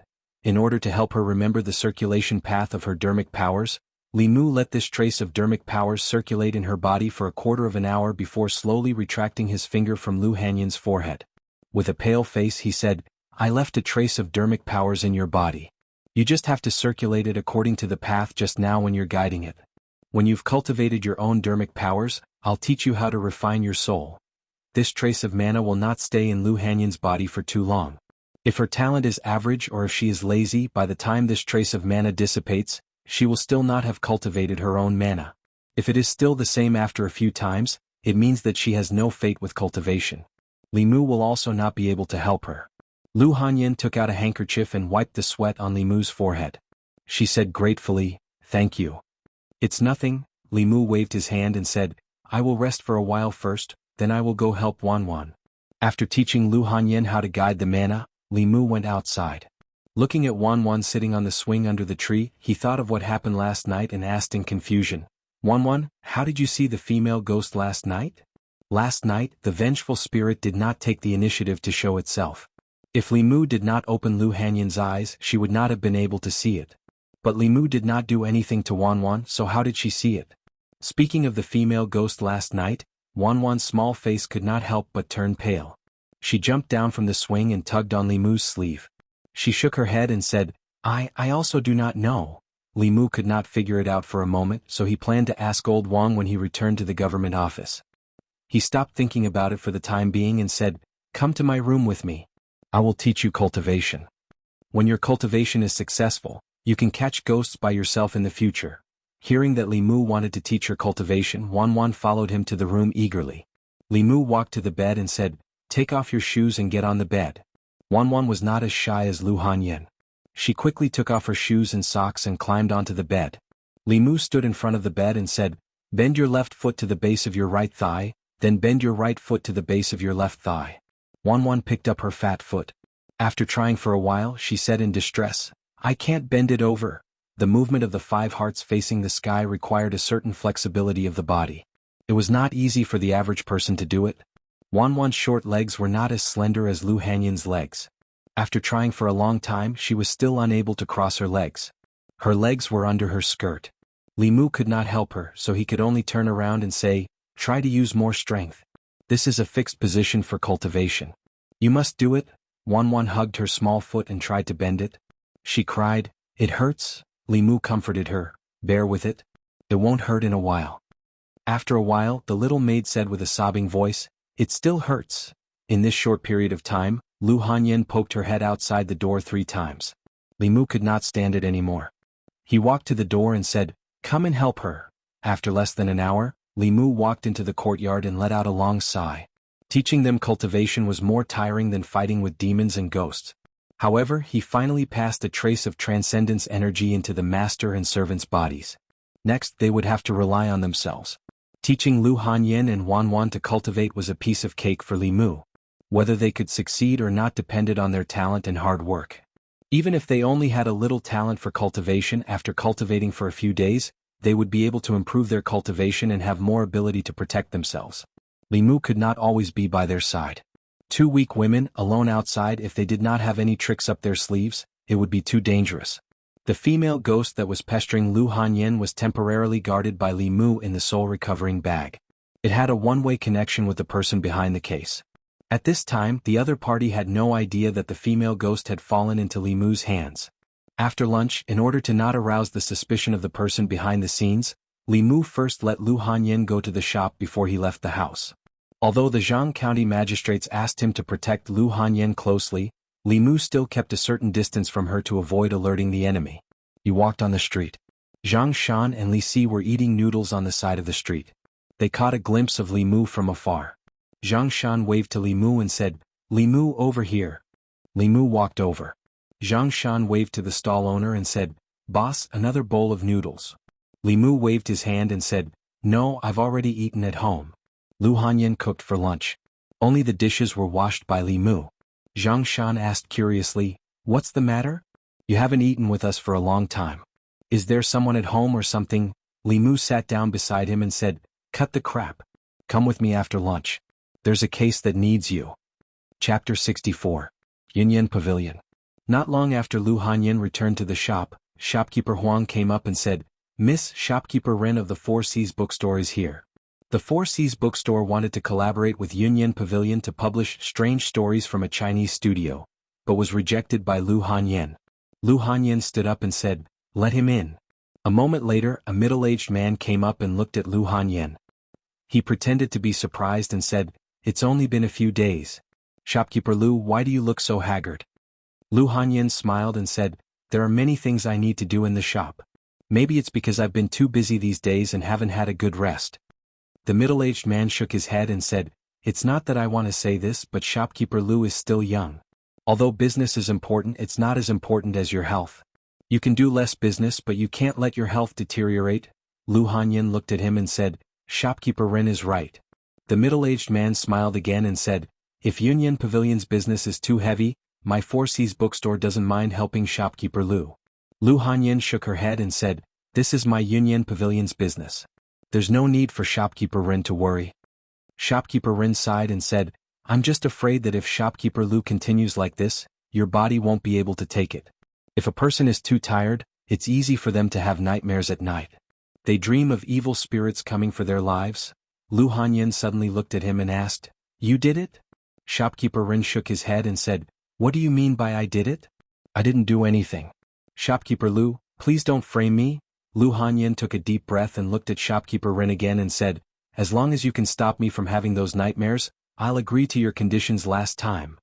I don't know what evil spirits are." Shopkeeper Ren smiled and said, "However, I think Miss Lu might be too tired, which is why you often have those nightmares. Why don't we, the Four Seas bookstore, help you share some of the pressure? Naturally, you won't have those nightmares." Lu Hanyan looked at him coldly and said, "Things have come to this. If you still want to hide it, then we have nothing to talk about." Looking at him, the smile on shopkeeper Ren's face gradually disappeared. He said mockingly, "So what if I am? Shopkeeper Lu, you're new here and don't know the situation in Yangqiu County. Aren't you a little too naive to think that you can get a share of the profits?" Lu Hanyan asked, "Aren't you afraid that I'll report it? Do you think I haven't investigated you? You're an outsider with a maid. How long have you been in Yangqiu County? You don't have anyone backing you up. How dare you report this to the authorities?" Shopkeeper Ren curled his lips and said, "Besides, what's the use of reporting to the authorities? Do you have any evidence to prove that I did it?" Lu Hanyan looked at him and suddenly smiled. Shopkeeper Ren's expression froze as he asked, "Why are you laughing?" Lu Hanyan said, "You said something wrong." Shopkeeper Ren asked suspiciously, "What?" Lu Hanyan said, "There's someone backing me up." While shopkeeper Ren was bewildered, a cold iron chain was wrapped around his neck. Zhang Shan kicked him in the butt and said angrily, "You're rebelling. What's the use of reporting to the authorities? Do you think the yamen is run by your family?" Li Mu held the iron chain and looked at the extremely flustered shopkeeper Ren. He said calmly, "Take him away." The Four Seas bookstore and Yunyan Pavilion were competitors, so they had a motive to commit the crime. When shopkeeper Ren admitted that he was involved, Li Mu, Zhang Shan, and Li Si were all present. There were also witnesses. However, this person quibbled on the way there. When he arrived at the court, he flatly denied it. When he was questioned by Jianghu County magistrates, he said firmly, "Sir, this commoner has been wronged. This commoner has always been fair and law-abiding. How could I do such a thing?" Jianghu County magistrates was expressionless. He said, "Raise your head and look at me." Shopkeeper Ren raised his head and looked at Jianghu County magistrates. When their eyes met, the shopkeeper of the Four Seas bookstore suddenly froze. At the same time, Li Mu also noticed that Jianghu County magistrate's eyes seemed to have turned into a deep pool. With just a glance, his gaze seemed to have sunk into it. He hurriedly looked away. At this moment, Jianghu County magistrates looked at shopkeeper Ren and asked calmly, "The Yunyan Pavilion shopkeeper has been haunted by evil spirits recently. Was it your doing?" Shopkeeper Ren nodded mechanically. "Yes." Jianghu County magistrates continued to ask, "Why did you do this?" Shopkeeper Ren said, The Yunyan Pavilion stole our Four Seas bookstore's business. Their shopkeeper is a woman who just came to Yangqiu County not long ago. She has no background, so I wanted to force her to give up a portion of the profits. Who was the one controlling the evil spirits? I found a Taoist priest on the streets and spent 10 taels of silver to ask for his help. Where is the Taoist priest? The Earth Temple in the west of the city. Cultivators were not under the jurisdiction of the government, but if there were any who committed crimes, it would be difficult for them to escape punishment. The imperial court had always had zero tolerance for cultivators who used Taoism to harm others. Those who harmed others' lives would be killed. Those who used evil spirits to harm others to achieve certain goals would be beaten 100 times, crippled of their Taoism, and expelled. Hanja led people straight to the Earth Temple in the west of the city and found a wandering Taoist priest. The Taoist priest was only at the soul-refining realm. Hanja sealed his Taoism and brought him to the Yamen. After being identified by shopkeeper Ren, Jianghu County magistrates personally crippled his Taoism and destroyed his dantian, cutting off any possibility of him harming others in the future. As for the shopkeeper of the Four Seas bookstore, as the mastermind behind the scenes, he naturally could not escape punishment. After being beaten 50 times, he was barely alive. In addition, the Four Seas bookstore was closed for 3 months and fined 100 taels of silver as compensation to the shopkeeper of the Yunyan Pavilion. As for the evil spirit, it would be a pity to destroy it. Li Mu simply applied to Jianghu County magistrates to send her to the Jinshan Temple. After all, Xuandu loved to entertain ghosts and demons. Li Mu would treat it as returning a favor to him. Shopkeeper Ren was carried away by 2 constables. Lu Hanyan looked at Li Mu and said, "Thank you." Li Mu waved his hand and said, "What are you thanking me for? This case happened in my jurisdiction." Lu Hanyan did not stand on ceremony and said, "Then I'll go back first. Remember to come back for dinner tonight." After Lu Hanyan left, Hanja, who had been paying attention in this direction, came over and asked Li Mu, "Do you know the female shopkeeper of the Yunyan Pavilion?" Li Mu said, "She's my neighbor." Hanja looked at him and asked, "Just your neighbor?" Li Mu asked, "What else could it be?" Hanja asked again, "Is your neighbor married?" Li Mu glanced at him and said, "Why are you asking this?" Hanja probed, "She's so beautiful and she's not married. Don't you have any other thoughts about her?" Li Mu said impatiently, "What are you trying to say?" Hanja said, "I just want to ask, if you had to choose between her and Miss Qing, who would you choose?" Li Mu looked at him in confusion and asked, "Why should I choose?" Looking at Li Mu's back as he left, Hanja touched his chin and fell into deep thought. The best result was, of course, Li Mu and shopkeeper Lu being together. This way there would no longer be an eyesore between him and Li Qing. But what did he mean by that? Why should I choose? Did he mean that he didn't choose one, or did he want both? In the guard room, old Wang looked at Li Mu and said uncertainly, "You want both?" Li Mu nodded. "I want both." Old Wang looked at the books Li Mu picked out and asked, "These books are all basic knowledge before cultivation. You have no use for them, so what do you want them for?" Li Mu said, "I have other uses for them. Anyway, no one is reading these books. Why don't you lend them to me for a few days? I'll return them to you after a few days." Although Li Mu didn't need these books, Lu Hanyan and Wan Wan had just stepped onto the path of cultivation. They still needed to build a foundation and broaden their knowledge. It was unrealistic for Li Mu to explain things about cultivation to them one by one. It was better to give them a few books and let them read by themselves. Old Wang nodded and said, "Okay, remember to return them when you're done." Old Wang was well-read and knowledgeable. Li Mu thought of Wan Wan and asked, "By the way, Old Wang, can ordinary people see wraiths?" Chapter 65. Nope. Lao Wang shook his head and said, "Unless the wraith shows itself or a cultivator opens the third eye for them." Li Mu added, "If the wraith doesn't show itself, then no cultivator opens the third eye for her." Lao Wang looked at him and said, "Then there's only one possibility." Li Mu asked, "What is it?" Lao Wang said, "This person is born with spiritual eyes." Li Mu was stunned. What is born with spiritual eyes? You can understand it as some kind of talent. Lao Wang explained, but this kind of talent is more common in the demon clan. For example, bat demons are born with the ability to attack using sound waves, and those monsters transformed from poisonous insects are very good at using poison. The dragon clan is born with the strength of the middle realm. These can all be attributed to talent. Humans sometimes have this kind of situation. Born with spiritual eyes is equivalent to opening the third eye at all times. It's normal for them to be able to see things that ordinary people can't. Li Mu didn't ask any more questions. He thought about the possibility of Wanwan's natural spiritual eyes. With her courage, she would cry when she saw a female ghost. If she was born with spiritual eyes, why didn't he discover it? Li Mu thought about it again and felt that it was normal for this kind of thing to happen to Wanwan. Although there were demons and ghosts in this world, under the protection of the imperial court, demons and ghosts and humans mostly minded their own business. Ordinary people wouldn't be able to come into contact with these things in their lifetime. Under normal circumstances, spirits and wraith looked like ordinary people. Ghosts were transformed from humans so they had dignity and beauty. If it wasn't a special situation, who would want to make themselves hideous and terrifying with Wanwan's personality? Even if she really saw a ghost, she probably wouldn't be able to tell. This reminded Li Mu of the first time he met Jianghu clan. He only thought of her as an ordinary woman. While Li Mu was thinking, Lao Wang found a book in the corner of the bookshelf. He blew off the thick layer of dust on it and threw it to Li Mu. He said, "There are records about spiritual eyes in this book. Take a look yourself." Lao Wang really had all kinds of books here. Li Mu put the book together with the other books. He left the yamen and bought some talisman paper and cinnabar on the street.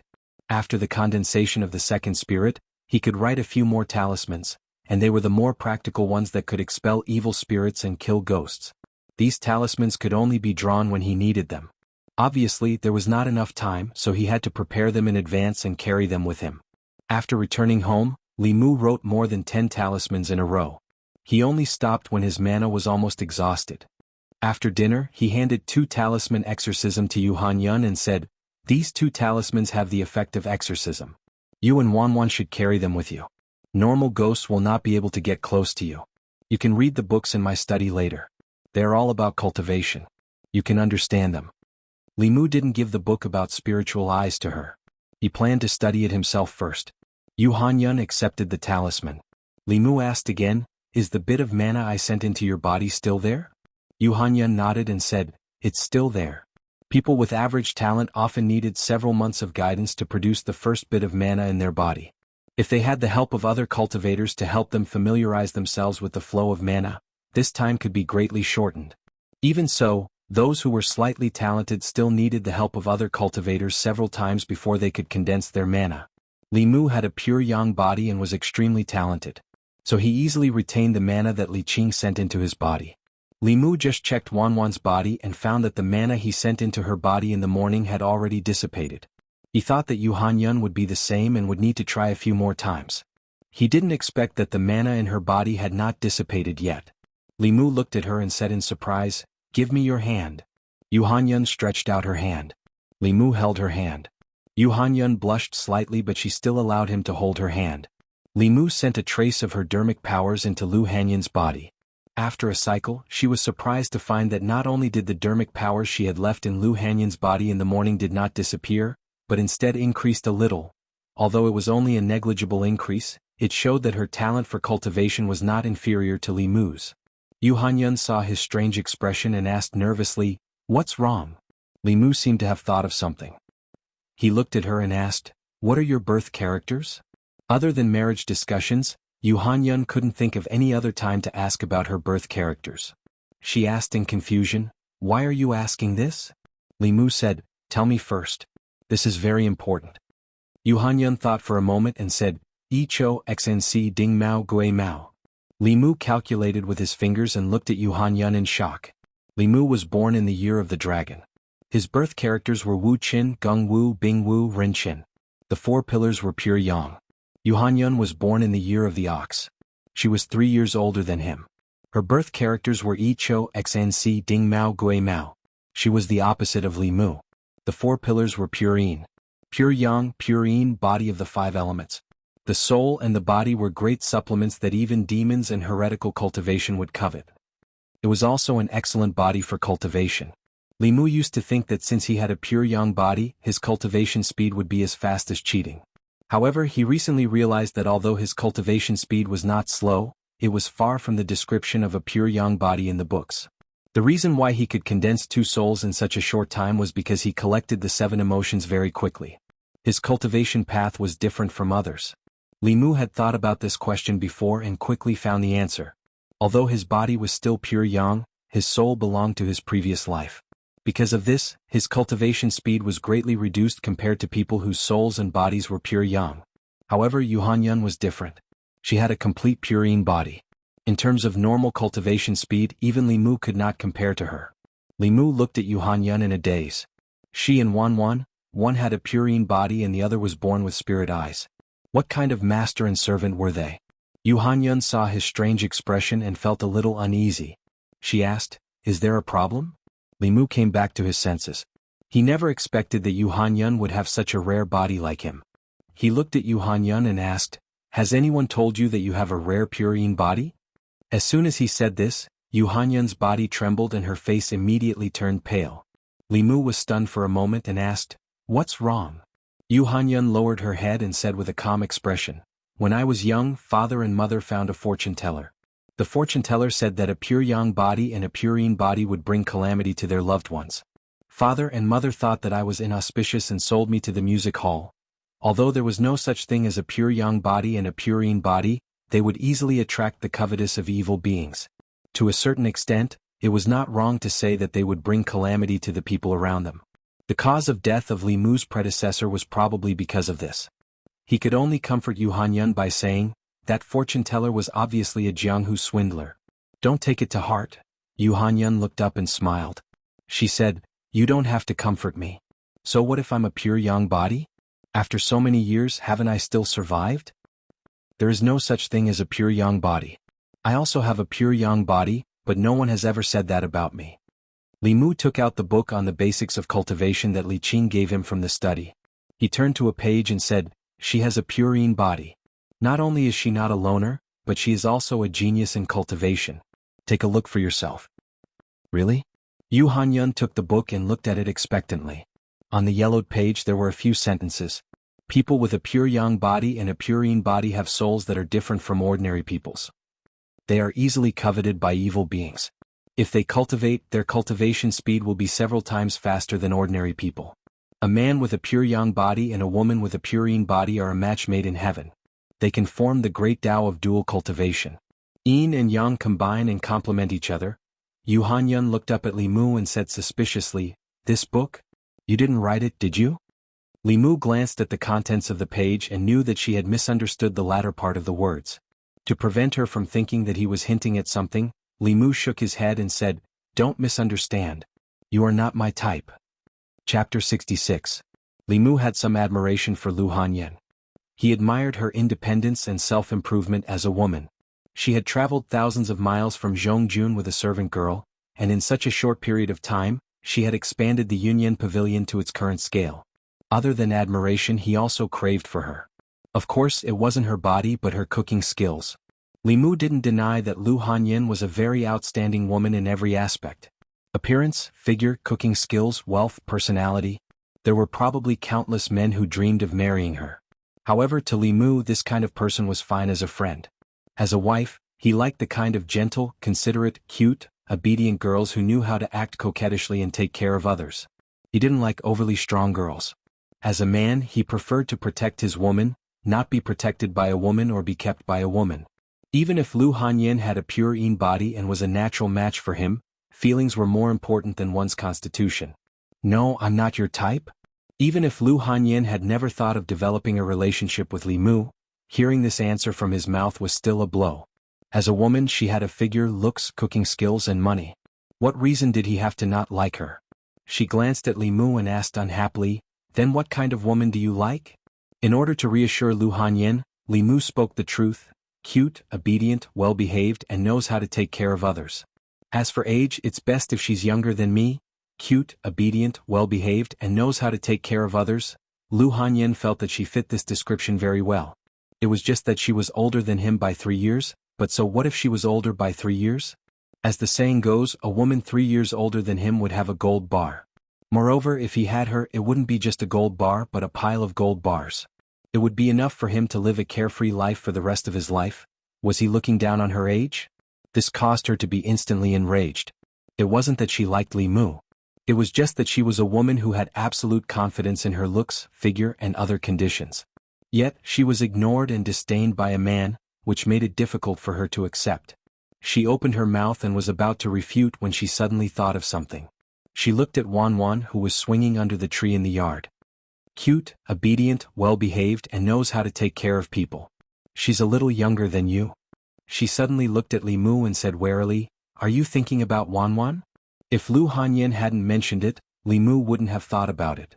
After her reminder, Li Mu suddenly realized that if Wanwan was 2 years older, wouldn't she be his ideal type? No wonder he liked Wanwan so much and always treated her well. He put away these thoughts and shook his head at Lu Hanyin, saying, "If I'm unlucky, I only have a few months left to live. How would I have the time to think about these things?" Li Mu successfully changed Lu Hanyin's mind.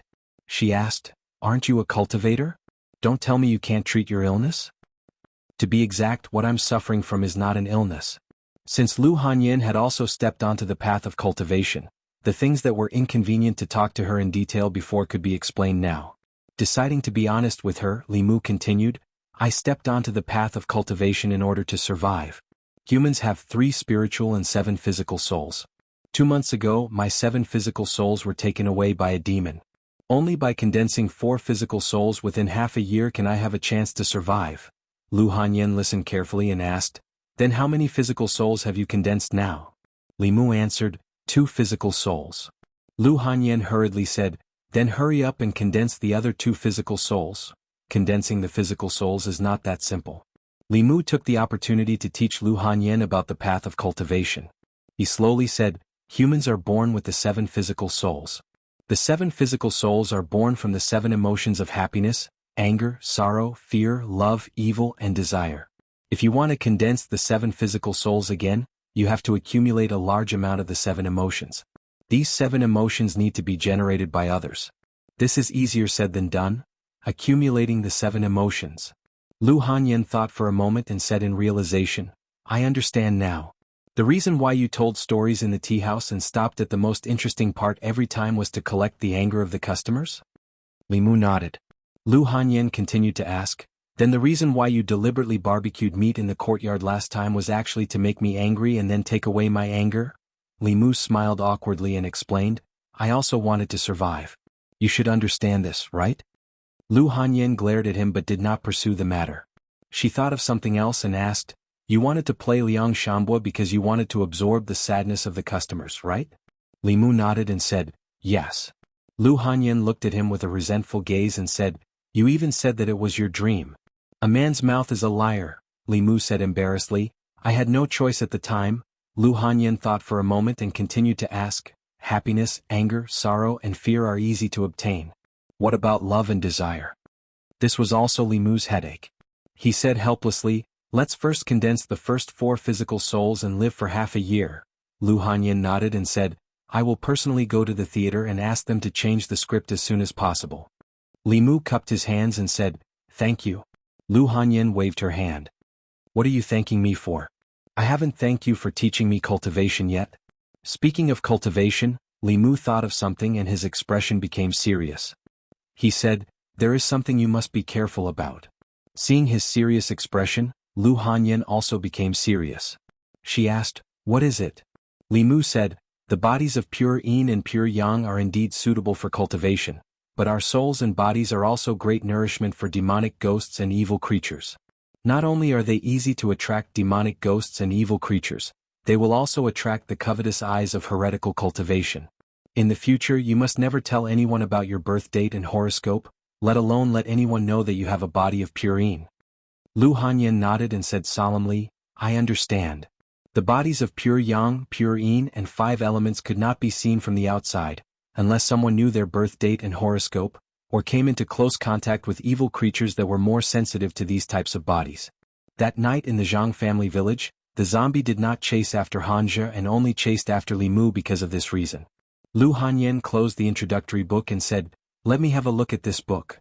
This book could help her understand more about cultivation." Li Mu nodded and said, "Take it. Take the other books in the study as well.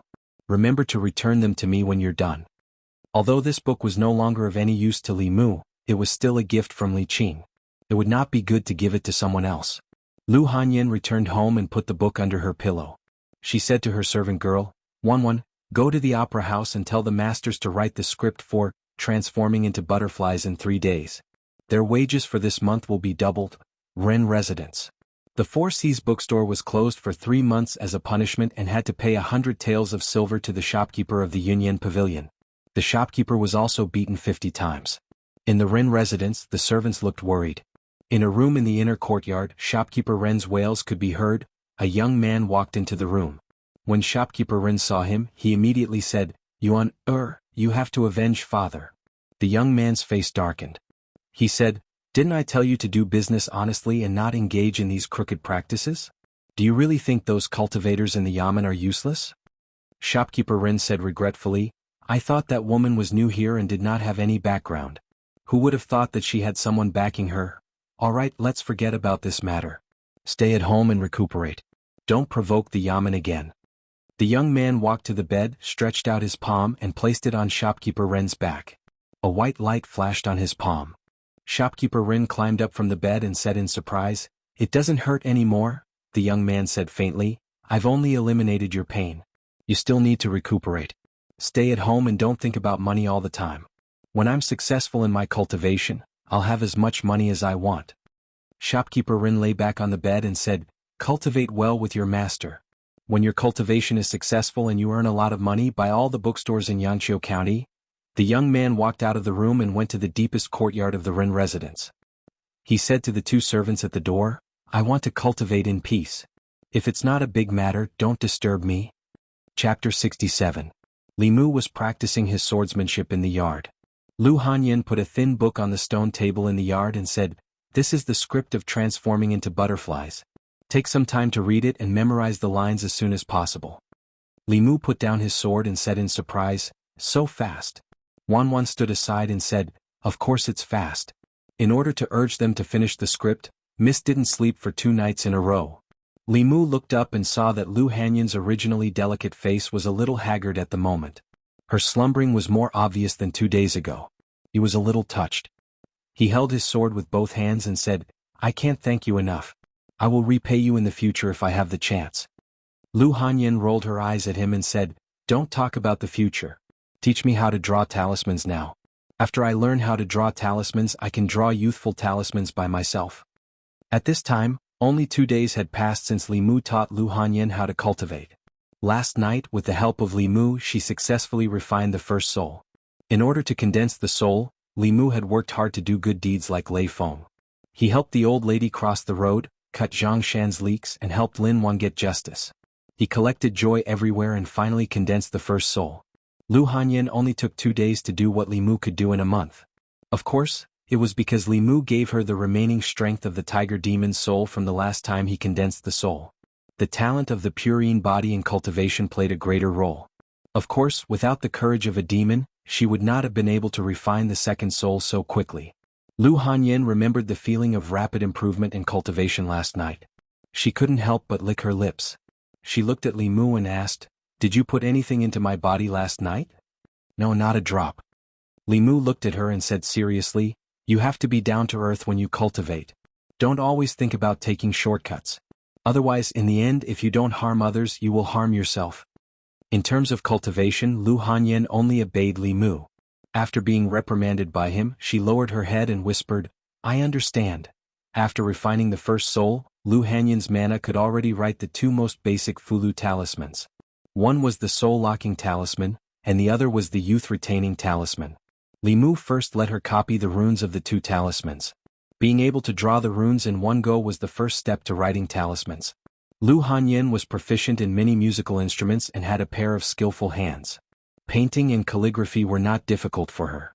The difficulty of writing talismans was that she had to eliminate all distracting thoughts and pour her mana into the runes. For beginners, it was impossible to successfully write talismans without a long period of practice. Even for those with a little talent, it would take 10 days to half a month to master it. For those with mediocre talent, it was common for them to practice for several months before they could master it. Lu Hanyin had already failed several times. Her mana was overdrawn and her face was pale, but she was still persevering. Li Mu could see the stubbornness in her personality from the matter of writing talismans. Once she set her mind on something, she would definitely not turn back even if she hit a wall.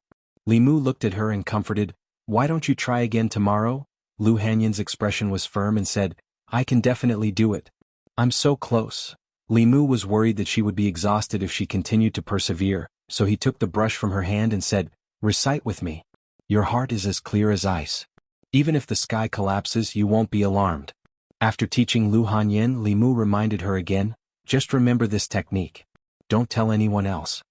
The art of tranquility did not belong to the category of Taoist techniques, but it was very effective in situations where one needed to calm down and concentrate. After learning the art of tranquility, Lu Hanyan only failed once before she successfully drew a face-retaining talisman. In this world, the art of tranquility was a secret technique that only Li Mu knew. It was different from the art of leading in.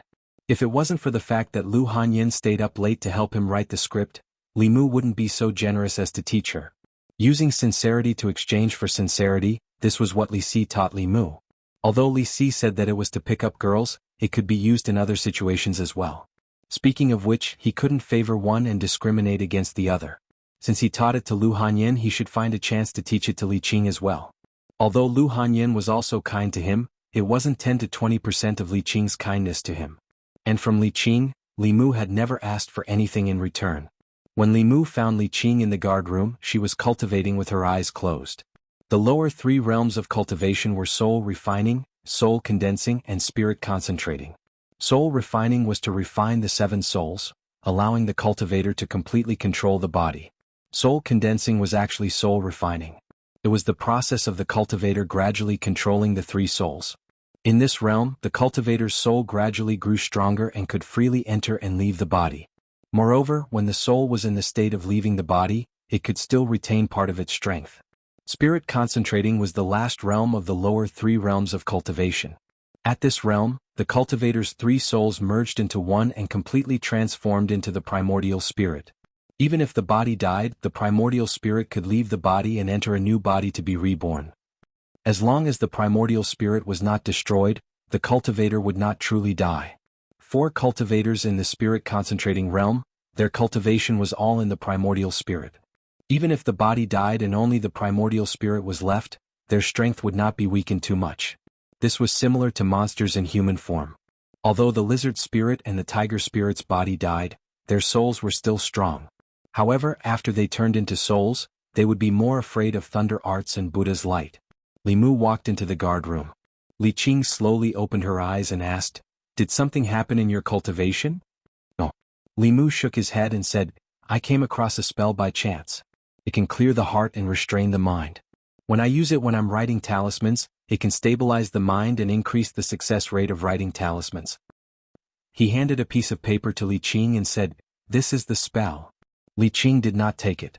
She shook her head and said, "There are many spells of calming the heart and clearing the heart in Taoism, but none of them have this effect. Even in the 6 ancestral courts, this spell can be called a top-notch spell. It's very precious. I can't accept it." Li Mu put the paper on the table in front of Li Qing and said, "Boss taught me cultivation, saved my life, and gave me a book and a sword. What's this little spell?" Li Mu had many Taoist spells and scriptures. The clear heart spell was the least effective among them. It was not that Li Mu did not want to give her something good. With Li Qing's kindness to him, it was not too much to ask Li Mu to repay her with his body. It was just that Li Mu himself had not figured out the 9 words mantra. If he took it out like this, he would not even be able to come up with an excuse. Although this little clear heart spell could not repay Li Qing's kindness, they lived under the same roof every day and had many opportunities to interact. In the future, there would be plenty of opportunities to slowly repay her. After all, the future was long. Putting the paper on the table, Li Mu smiled at Li Qing and said, "Boss, continue cultivating. I'm going out to patrol. Wait a moment." Li Qing glanced at the paper on the table and said nothing. She only looked at Li Mu and asked, "You've already condensed corpse dog and concealed arrow. Which one are you going to condense next?" Li Mu embarrassedly said, "Sparrow shade." Li Qing continued to ask, "Have you thought about how to collect grief?" Li Mu nodded and told her his idea. "That's actually a good idea. Only you could think of it." Li Qing smiled and said, "Go. I'll leave the matters of the Yamen to Zhang Shan and Li Si. You just need to focus on condensing the soul." Li Mu stood at the door and did not immediately walk out. Li Qing looked at Li Mu standing at the door and asked, "Is there something else?" Li Mu smiled and said, "Boss, you look really good when you smile. You should smile more often." Li Qing froze for a moment. Then her gaze wandered for a moment and she said, "Go on patrol. Zhang Shan, who had just returned from his patrol and was preparing to rest in the duty room, stood outside the door, his eyes wide open. A moment later, on the Weiyang Street, he wrapped his arm around Li Mu's shoulder and said in shock, "Li Mu, are you crazy? You even dare to tease the boss. Aren't you afraid that the boss will get angry?" Li Si walked by his side and said, "A woman will never get angry because you praise her beauty." Zhang Shan asked in return, "Is the boss an ordinary woman?" Li Si looked at him and said, "Immortals are also women." Li Si spoke of great principles, but Li Mu had no choice but to accept it. Just now he had blurted out what was on his mind on a whim. He did not know if she would get angry. When they reached the door of the Yunyan Pavilion, Li Mu temporarily put aside his thoughts about Li Qing and focused on condensing the sparrow shade. For him, what he needed to condense was not just the third soul. There was also the dignity of a man. Chapter 68. Li Mu had already memorized the script of transforming into a butterfly with the help of the clear mind technique. Lu Hanyan asked him to come to the theater to rehearse when he was free. 1 minute on stage was 10 years of practice off stage. Before officially going on stage, everyone had to memorize the script thoroughly and rehearse it in advance without any mistakes. Only then could they walk from behind the scenes to the front of the stage. When shopkeeper Huang saw Li Mu, he ran over eagerly and said, "Young master, you're here. Please change into your costume first. We'll start rehearsing in a while." Li Mu needed the audience to feel sad for him. Naturally, the more miserable the character he played, the better. Who else could he choose to play Liang Shanbo? However, in fact, he wasn't very sure if he could collect sadness in this way. If he couldn't, he would let Li Qing break his legs and pretend to be a beggar. He would beg at the city gate. A man should be more ruthless to himself. Survival was always the first priority. Dignity and other things could be abandoned in the face of life. Because it was just a rehearsal, Li Mu changed into his costume and didn't put on makeup. He sat backstage. After a while, he saw shopkeeper Huang coming over with another handsome scholar in costume. Li Mu looked at the handsome scholar's face. No matter how he looked at it, it was familiar. However, he couldn't remember where he had seen it before. The handsome scholar crossed his arms and asked, "What's wrong? You don't recognize me?" Li Mu looked at Lu Hanyan and said in surprise, "Why are you dressed like this?" "Because I'm acting in a heroic stage." Lu Hanyan looked at him proudly and asked, "How is it? Do I look like you?" Needless to say, Lu Hanyan was beautiful. After dressing up as a man, she immediately became a heroic young man. If she walked on the street, she would probably attract a lot of ignorant girls. "That sounds like it." Li Mu nodded, then he thought of something and asked, "Wait, do you know how to act?" As the female lead of Liangzhu, Zhu Yingtai had a lot of scenes and lines in the drama. If she screwed up, she would just lose a few customers. However, to Li Mu he would lose a bunch of leaks. No, he would lose the hope of condensing the sparrow shade and becoming a real man. This was not something for her to play with. Lu Hanyan glanced at him and said, "If you don't believe me, I can arrange for someone else to act in Yingtai. Although Auntie Wang is in her 50s, her basic skills are solid. Acting as a young woman in her 20s shouldn't be a problem." Li Mu said without hesitation, "Of course I believe you." Liangzhu was a couple in the drama. Although there weren't any restricted scenes, it was inevitable for them to hold hands and hug. If he had to choose between Auntie Wang and Lu Hanyan, Li Mu would still choose her. The only thing he was worried about was that Zhu Yingtai was going to dress up as a man. If he let Li Qing act, she wouldn't need any props and would just wear a loose costume. No one would be able to tell. However, Lu Hanyan was different. Unless the audience was blind, they would be able to tell at a glance. Li Mu subconsciously looked at her and noticed that her originally bulging chest had become flat. After being stunned for a moment, he couldn't help but ask, "Don't you feel uncomfortable from being strangled?" Lu Hanyan lowered her head and said in embarrassment, "It's none of your business." Li Mu was also worried that she would hurt herself. It wouldn't be good if she hurt her body in order to satisfy her desire for acting. However, since Lu Hanyan didn't care, he couldn't say anything more. He said, "Since you're ready, let's start rehearsing." While the two were rehearsing, on the other side of the theater, several actors gathered there and looked at the two figures not far away. One of them was puzzled and said, "Transforming into butterflies is such a good script. Why did you find a newcomer to act as the lead? Isn't this messing around?" The person next to him looked at him and said, "Yeah, I thought you would act as Liang Shanbo. This is a rare opportunity to show your face. I don't know what you're thinking." That person listened to Li Mu's clumsy lines and sighed. He said, "I'm really not convinced. How am I not better than him?" Lu Hanyan was a professional. Not only was she proficient in musical instruments, but she was also good at singing. Li Mu was completely a layman. After the two of them rehearsed their lines, Lu Hanyin shook her head and said, "You can't go on stage directly like this. A real actor knows how to arouse the emotions of the guests. When they act as the bad guys, they can make the guests hate them so much that they even forget that this is acting and rush to the stage to curse. When they act as the good guys, they can gain the sympathy of the guests and make the guests cry for them. Your acting is too stiff. Even if you act as Liang Shambua, you can't move the guests and get their grief." Grief was a very important thing.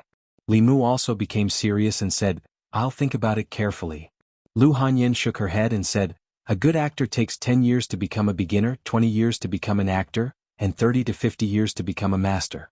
In this line, without the guidance of a master, it's difficult to understand anything." Li Mu asked, "Is there any quick way?" "There's no quick way to improve your acting skills. You can only practice hard." Lu Hanyin thought for a moment and said, "Come to my room tonight. We'll rehearse our lines as many times as possible." On the other side of the theater building, the young man just now lowered his head and said, "I'm convinced." Li Mu thought that he could gain the grief of the guests by acting as Liang Shambua. After he really understood the line of actors, he found that he was too naive. Outstanding actors and excellent performances could indeed move the hearts of the guests and control their emotions. However, all of these people had more than 10 years of acting experience.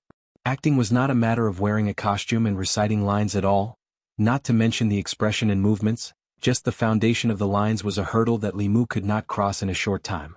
It was late at night. Li Mu leaned against Lu Hanyin's bed and sighed, "It's so difficult." Lu Hanyin covered her mouth and yawned. She said, "Every line is not easy. It's impossible to reach the level of the masters without 10 years of hard work. I'm sorry for making you practice with me so late." Li Mu stood up and said, "You should rest early. I'm going back." Lu Hanyin nodded and asked, "If the acting doesn't work, what are you going to do next?" "What else can I do?" Li Mu sighed and said, "I can only break my legs and go outside to beg for sympathy." Lu Hanyin was stunned and asked, "Are you so cruel to yourself?" Li Mu said helplessly, "If I'm not cruel to myself, I'll lose my life. Humans have 7 souls, and 2 souls are born from love and lust." Lu Hanyin seemed to have thought of something and continued to ask, "What are you going to do about love? You can't go and harm so many girls, right?" Li Mu didn't even have the chance to collect grief, let alone love. He could only say, "We'll talk about it in the future." Lu Hanyin continued to ask, "Love is fine, but what about lust?" Li Mu lowered his head and looked at his own body, then looked at Lu Hanyin and shook his head. We'll talk about it in the future." After another night of studying the lines, Li Mu remembered that he hadn't visited Suhi in a few days. He personally cooked a few dishes and went to Clearwater Bay. As Suhi ate, she said, "Next time remember to bring me a jar of wine. Is the wine shop in the east of the city still there? I really like their autumn dew wine. I haven't drunk it in 20 years. As she spoke, she saw Li Mu's absent-minded appearance and asked, "What's wrong? Is there something on your mind? Is there another difficult case in the Yamen?" Li Mu shook his head and told her about the problems he'd encountered in the past 2 days. Suhi glanced at him and smiled. "That's normal. It's the same no matter what line of work you do. You don't want to use your 3 to 5 days of interest to compete with someone who's been eating for decades, do you?" Li Mu sighed and said, "If there's really no other way, I'll just have to go to the city gates and beg. That's not necessary." Suhi put down her chopsticks and said, "A good actor can act like a character in a play, but in the end it's just acting. They can't act out the full charm. If you're a character in a play, why do you need to act?" Li Mu was confused. "I'm a character in a play? What do you mean?"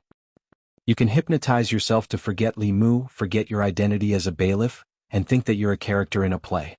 Once you've really deceived yourself, you'll really be a character in a play," Suhi explained. She looked at Li Mu and asked, "This is a type of illusion technique. Do you want to learn it?" Li Mu swallowed his saliva and said, "Yes." Suhi crossed her arms in front of her chest. "Call me sister and I'll teach you." It was just calling her sister. As long as he could gather grief and condense the sparrow-een, Li Mu would agree without hesitation even if he called her wife, let alone sister. He was secretly delighted. Looking at Suhi, he blurted out, "Wife?" Chapter 69. Suhi was stunned and asked, "What?" She tilted her head and looked at Li Mu. "Wife? Bah." He was too excited just now and made a mistake. Li Mu's face turned red and he quickly said, "I'm sorry I called you wrongly. Miss Su, Sister Su, please." Suhi glanced at him and continued, Illusion is a spell to bewitch people. Not only can it be used to bewitch others, but it can also be used to bewitch oneself. Bewitching people was a type of ghost spell. In the ghost stories on the market, there were often scenes of scholars being bewitched by female ghosts and sucked dry their young energy and blood essence. The difference was that Li Mu was bewitching himself. He knew the story of Liang Zhu. As long as he hypnotized himself and told himself that he was Liang Shanbo, he could naturally immerse himself in Liang Zhu's situation and become the character itself, not just a simple performance. Li Mu used the method Suhi taught him. After failing several times, he finally found the trick and could easily enter the plot. "Thank you, Sister Su." Li Mu clasped his fist and said, "When I condense the third soul, I will thank you properly." "Bah." Suhi spat and asked, "The third soul is the sparrow-ine. After you condense the sparrow-ine, how are you going to thank me?" "Of course it's to cook." Li Mu realized the loophole in his words and quickly explained, "Next time, what do you want to eat? Just tell me, I will definitely bring it for you." Suhi rolled her eyes at him and said with some regret, "I really want to see how you act on the stage." Unfortunately what?" Li Mu said in surprise, "You can go and watch. I will save a good seat for you." Suhi was already a ghost cultivator and not a low-level ghost. Even if she wandered in the human world, as long as she didn't take the initiative to harm people, the government wouldn't provoke her. "I won't go." Suhi faintly smiled and gave her a meaningful look. She said, "I hope you can quickly condense the sparrow's-ine and become a true man who can support the heavens and earth." Li Mu packed up the food box and said, "Then I'm leaving. I'll come to see you another day." "Wait." Suhi suddenly called out to him. "Is there anything else?" Li Mu turned around and asked. Suhi smiled sweetly at him and said, "You gave me strange stories from a Chinese studio and called me your wife. If you really have any thoughts about me, why don't I help you become a ghost cultivator? Then you can." Li Mu knew that she was teasing him out of habit, so he said indifferently, "If one day I really die and my soul doesn't disperse, I'll come to Clearwater Bay to accompany you." Every time he came to Suhi's place he would gain something. Li Mu decided to come here more often in the future. On his way back from Clearwater Bay, he saw Lu Hanyan pacing back and forth in front of the gate. Lu Hanyan looked at the food box in his hand and asked in confusion, "Where did you go?" Li Mu said, "I went to visit a friend." Lu Hanyan didn't ask any more questions. She said, "It's good that you're back. Let's continue practicing. The sooner we finish practicing, the sooner we can go on stage. The sooner you can escape from danger." Lu Hanyan seemed to be even more anxious than him about condensing the soul. Li Mu went home and changed his clothes, then practiced with her in the courtyard. Lu Hanyan quickly entered the role of Zhuing Tai. She held his hand and turned her head to the side. She said sadly, "Brother Liang, Tai can't marry you in this life. We can only wait for the next life to be together." Li Mu used the art of charm on himself and turned into Liang Shanbo. He covered his mouth and coughed a few times. He said sadly, "The world is ruthless, the world is rude. So be it. The sedan will carry your Ma family home. The autumn wind will send me to the Yellow Springs." Lu Hanyan looked at Li Mu in a daze. For a moment she didn't know how to respond. It wasn't that she forgot her lines. It was just that in one night, Li Mu's acting had changed dramatically. Before, his lines were still a bit stiff and his performance was a bit exaggerated. But now, his lines were smooth and his movements were skillful. He was even better than those old masters who had decades of experience. Lu Hanyan almost thought that he was Liang Shanbo. Li Mu finally got into the mood, but he was interrupted by Lu Hanyan's pause. He came out of the art of charm and asked her, "What's wrong?" Lu Hanyan looked up at him and said in surprise, "It's only been one night. How did you improve so much?" Li Mu said, "Maybe last night I realized the essence of acting." Lu Hanyan was puzzled. "What is it?" "Real." Li Mu explained, "When I'm not acting Liang Shanbo, I'm showing the real Liang Shanbo in front of everyone. There's no trace of acting. Naturally, it won't make people feel stiff. Everyone knows this, but it's not that easy to do." Lu Hanyan looked at him with an inexplicable gaze. She said, "Li Mu, you're really a genius. It's a pity that you're not an actor." Li Mu's dream was to become a real man, not an actor. He shook his head and said, "Let's not talk about this. Let's continue."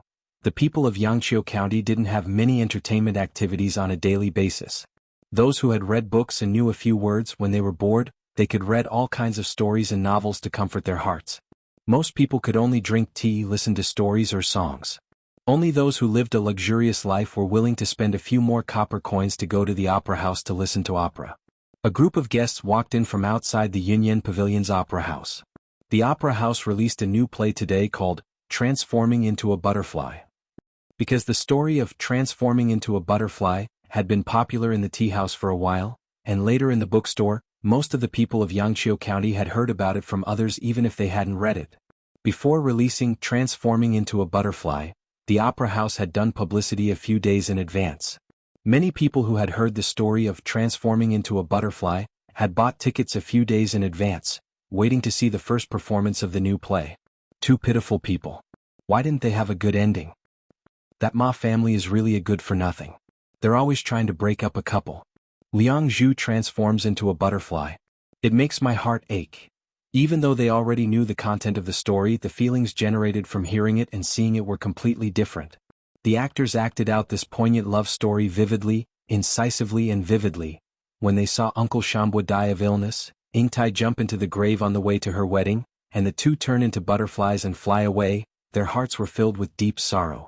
Some of the more emotional onlookers even shed tears. The curtains slowly pulled down, and the first performance of Transforming into a Butterfly came to an end. The audience sat below the stage. They were infected by the poignant sadness and shed tears of sadness. Li Mu stood on the stage absorbing the endless sadness. He couldn't stop smiling. His idea was right. If he told the story of Liang Zhu purely as a story, he wouldn't be able to absorb other people's sadness. However, if he transformed into Uncle Liang himself and used his superb acting skills to let the audience put themselves in the situation and think that he was Uncle Liang himself, he would naturally be able to absorb other people's emotions. Appropriately guiding other people's emotions was cultivation. Excessive plundering was harvesting. After countless experiments, Li Mu had found a balance.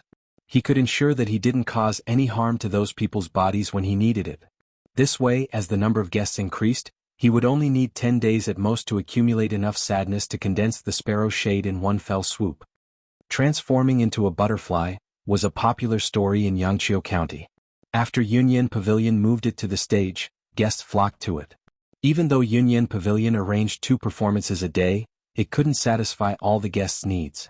It wasn't until 10 days later, when most people had watched Transforming into a Butterfly once or even twice, that the number of guests in the theater gradually decreased. Early morning. Li Mu sprung up from the bed and subconsciously reached into the quilt. At this moment he had the urge to cry.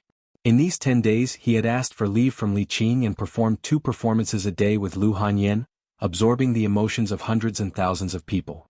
It took him 10 whole days to collect enough sadness and successfully condense the third soul last night. The third soul that Li Mu had been longing for a long time. This morning he once again regained his dignity as a man. The depression that had accumulated in his heart for the past 2 months was swept away. Li Mu opened the courtyard door and felt that the world had become much more beautiful. Creak. The courtyard door next to him opened and Lu Hanyan walked out with a basin of water. When she saw Li Mu, she was clearly stunned. Then she asked in surprise, "Why are you up so early today?" Li Mu let out a long sigh and said, "I can wake up in the morning from now on. Isn't it just waking up one day early? Why are you so proud?" Lu Hanyan glanced at him and suddenly said, "Right, the soul that was born from sadness seems to be called the sparrow shade. It sounds very strange. What does this soul do?"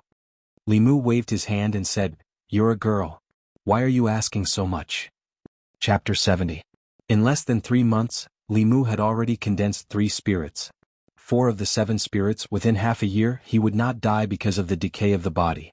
Now Li Mu was 1 spirit away, and he would be able to completely break away from the Taoist priest's half-a-year prophecy.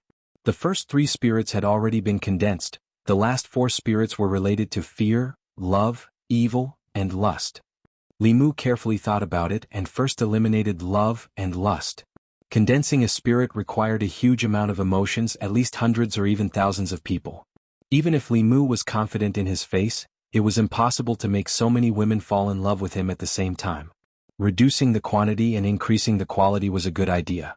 If there was an assembled God's practitioner who loved him to death, and was willing to take the initiative to offer love, then with just 1 person within 3 to 5 days, Li Mu could successfully condense a spirit. But a female assembled God's practitioner was not so easy to find. Li Mu knew a woman with this level of cultivation, Li Qing, and she was wholeheartedly focused on cultivation. With a pure heart and few desires, it was impossible for her to have such feelings for him. Moreover, love cannot be forced. This path was basically impossible. As for lust, it gave Li Mu an even bigger headache. Until now he had only seen it on Lu Hanyan, and it was only that one time he could not be naked in front of her every day. Thinking of this, Li Mu's mind suddenly flashed. Since he could not directly capture the heart of a female assembled gods practitioner, why not cultivate one himself? Lu Hanyan had a pure Yin body, her cultivation speed was astonishing. If he could make her fall in love with him early, when she reached assembled gods, wouldn't he be able to harvest both love and lust? Sitting opposite Li Mu eating breakfast, Lu Hanyan suddenly sensed something, raised her head to look at Li Mu and asked, "Why are you looking at me like that?" Li Mu forgot that Lu Hanyan had already condensed her first soul. Her perception was amazing. He immediately looked away and focused on eating. At the same time he also dispelled his previous thoughts. Raising someone was too shameful. If Lu Hanyan knew what he was thinking, the first thing she would do after concentrating would be to fight Li Mu to the death. For the time being, there was no way to harvest fear in large quantities. Li Mu once thought that since he could collect sadness through acting, he could also collect evil feelings if he played a character full of evil and hateful. However, by using the art of seduction to immerse himself in the role, Li Mu was experiencing Liang Shambua's life over and over again. The audience was sad, but Li Mu was even sadder. After each performance, Li Mu needed to use the clear heart art to adjust for a long time before he could recover from that state. If it weren't for his determination to condense the sparrow shade, he probably wouldn't have been able to last 10 days. Another important point was that when he was acting he always told himself that he was Liang Shambua, that Zhu Yingtai was the woman he liked, and that Lu Hanyan was Zhu Yingtai in the play. After doing this many times, Li Mu would occasionally have some kind of impulse when he was with Lu Hanyan outside the play.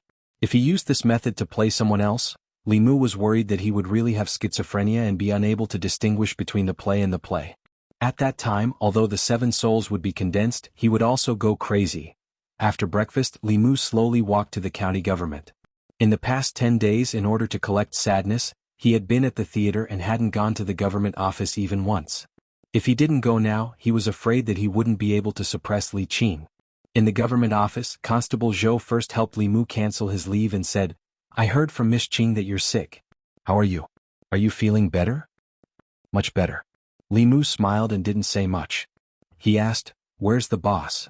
"Miss Qing and the others just left the government office. You should be able to catch up with them now." Constable Zhou shook his head and said, "Recently Yangqiu County is really not peaceful. First there were zombies. Yesterday there was a strange murder outside the city. Miss Qing and Hanja brought people to investigate the case. Li Qing, Zhang Shan and Li Si were not there. Li Mu was bored to be on duty alone. He asked Constable Zhou about the direction they left in and then used the light body skill to chase after them. Li Mu chased all the way out of the county, but he didn't catch up with Li Qing and Hanja. Instead he caught up with Zhang Shan, Li Si and 2 other constables first. Zhang Shan was in the midst of jogging, panting heavily. Hearing the commotion behind him, he turned around and asked, "Li Mu, what have you been up to these past few days?" Li Mu asked, "Where's the boss?" Zhang Shan pointed ahead and said, "In front. They walked too fast. We couldn't catch up." Li Mu didn't go with Zhang Shan and the others. His figure flashed a few times and disappeared from their sight. Zhang Shan sighed and said, "Ever since Li Mu followed the boss to cultivate, he's become more and more powerful. The gap between us and him is getting bigger and bigger." Li Si looked ahead and said, "Don't you feel that Li Mu has changed a lot recently?"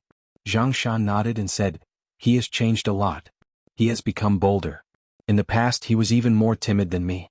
Now he dares to fight zombies. Do you think that after a person dies once they really get over it?"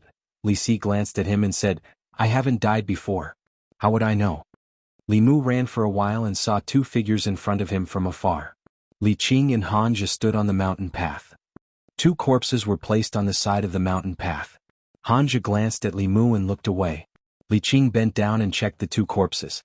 She said, "Judging from the wounds, it should be done by demons." Li Mu walked forward and found that the 2 corpses were male.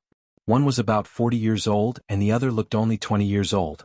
Their necks were bitten off by something and their blood was sucked dry. At first glance, it was obvious that it was done by demons. Li Qing stood up and asked, "Have you investigated the identity of the deceased?" Hanja said, "It's been investigated clearly.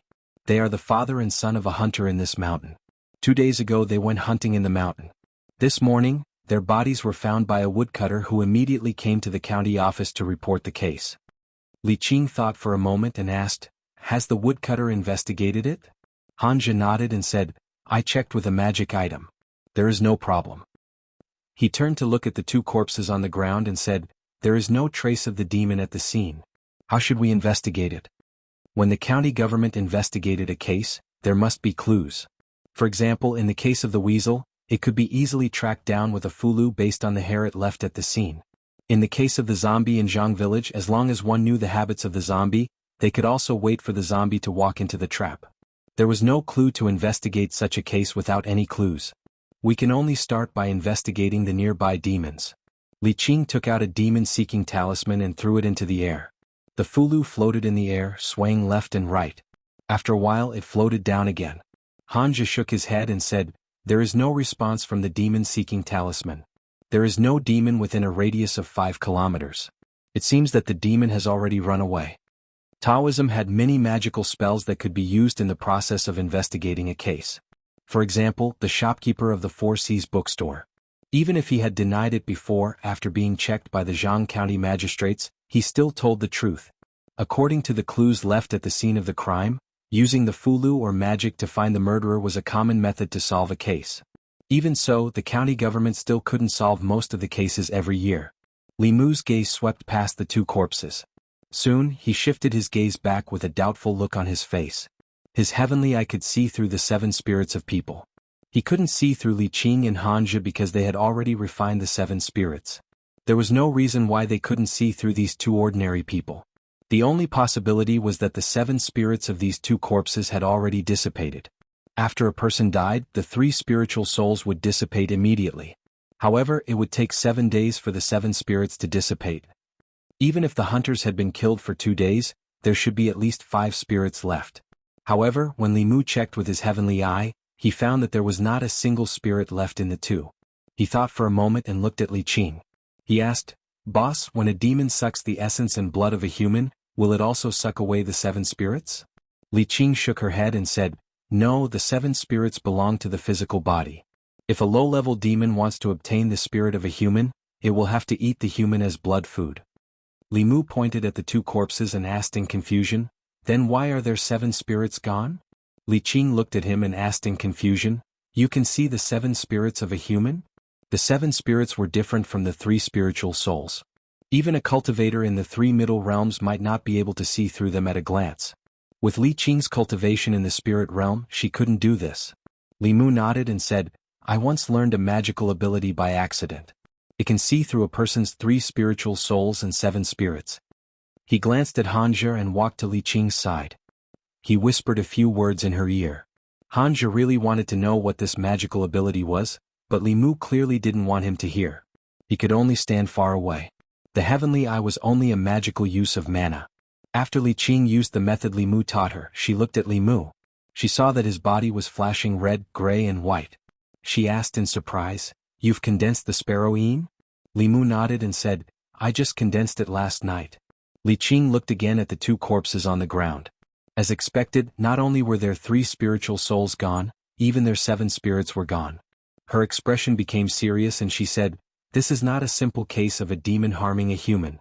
Let's have someone carry the corpses back to the yamen." Chapter 71. In the Yangqiu County Government. Jianghu County magistrates were not in the government office today. Constable Zhou paced around and said, "It's normal for the 3 souls to dissipate after death, but there must be something strange about the 7 souls dissipating so quickly. Is there such a possibility?" Hanja thought for a moment and said, "The monster first killed the father and son, and then someone took their 7 souls." Constable Zhou shook his head and said, "Although we can't rule out such a possibility, I think it's more likely that the deaths of these 2 people were man-made. As for the wounds on their bodies, they were done later to mislead us into thinking that they were killed by the monster. This is a common method of heretical cultivation." Hanja looked at him and asked, "Constable Zhou, do you suspect that it was done by heretical cultivation?" Constable Zhou nodded and said, "Have you tried to find their souls?" Li Qing said, "I have, but the immortal guiding talisman didn't respond. If it was really done by heretical cultivation, I'm afraid that their souls have been refined, and the traces of their existence have completely disappeared." Constable Zhou frowned and said, He's in the light and we're in the dark.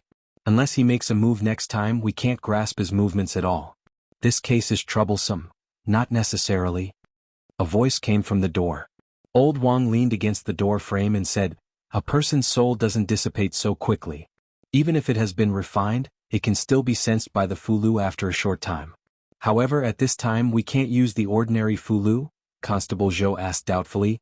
"Then what kind of Fulu should we use?" Old Wang shook his head and said, "I don't know. I seem to have seen it in a book, but I can't remember which one." Old Wang was indeed a living fossil in the government office.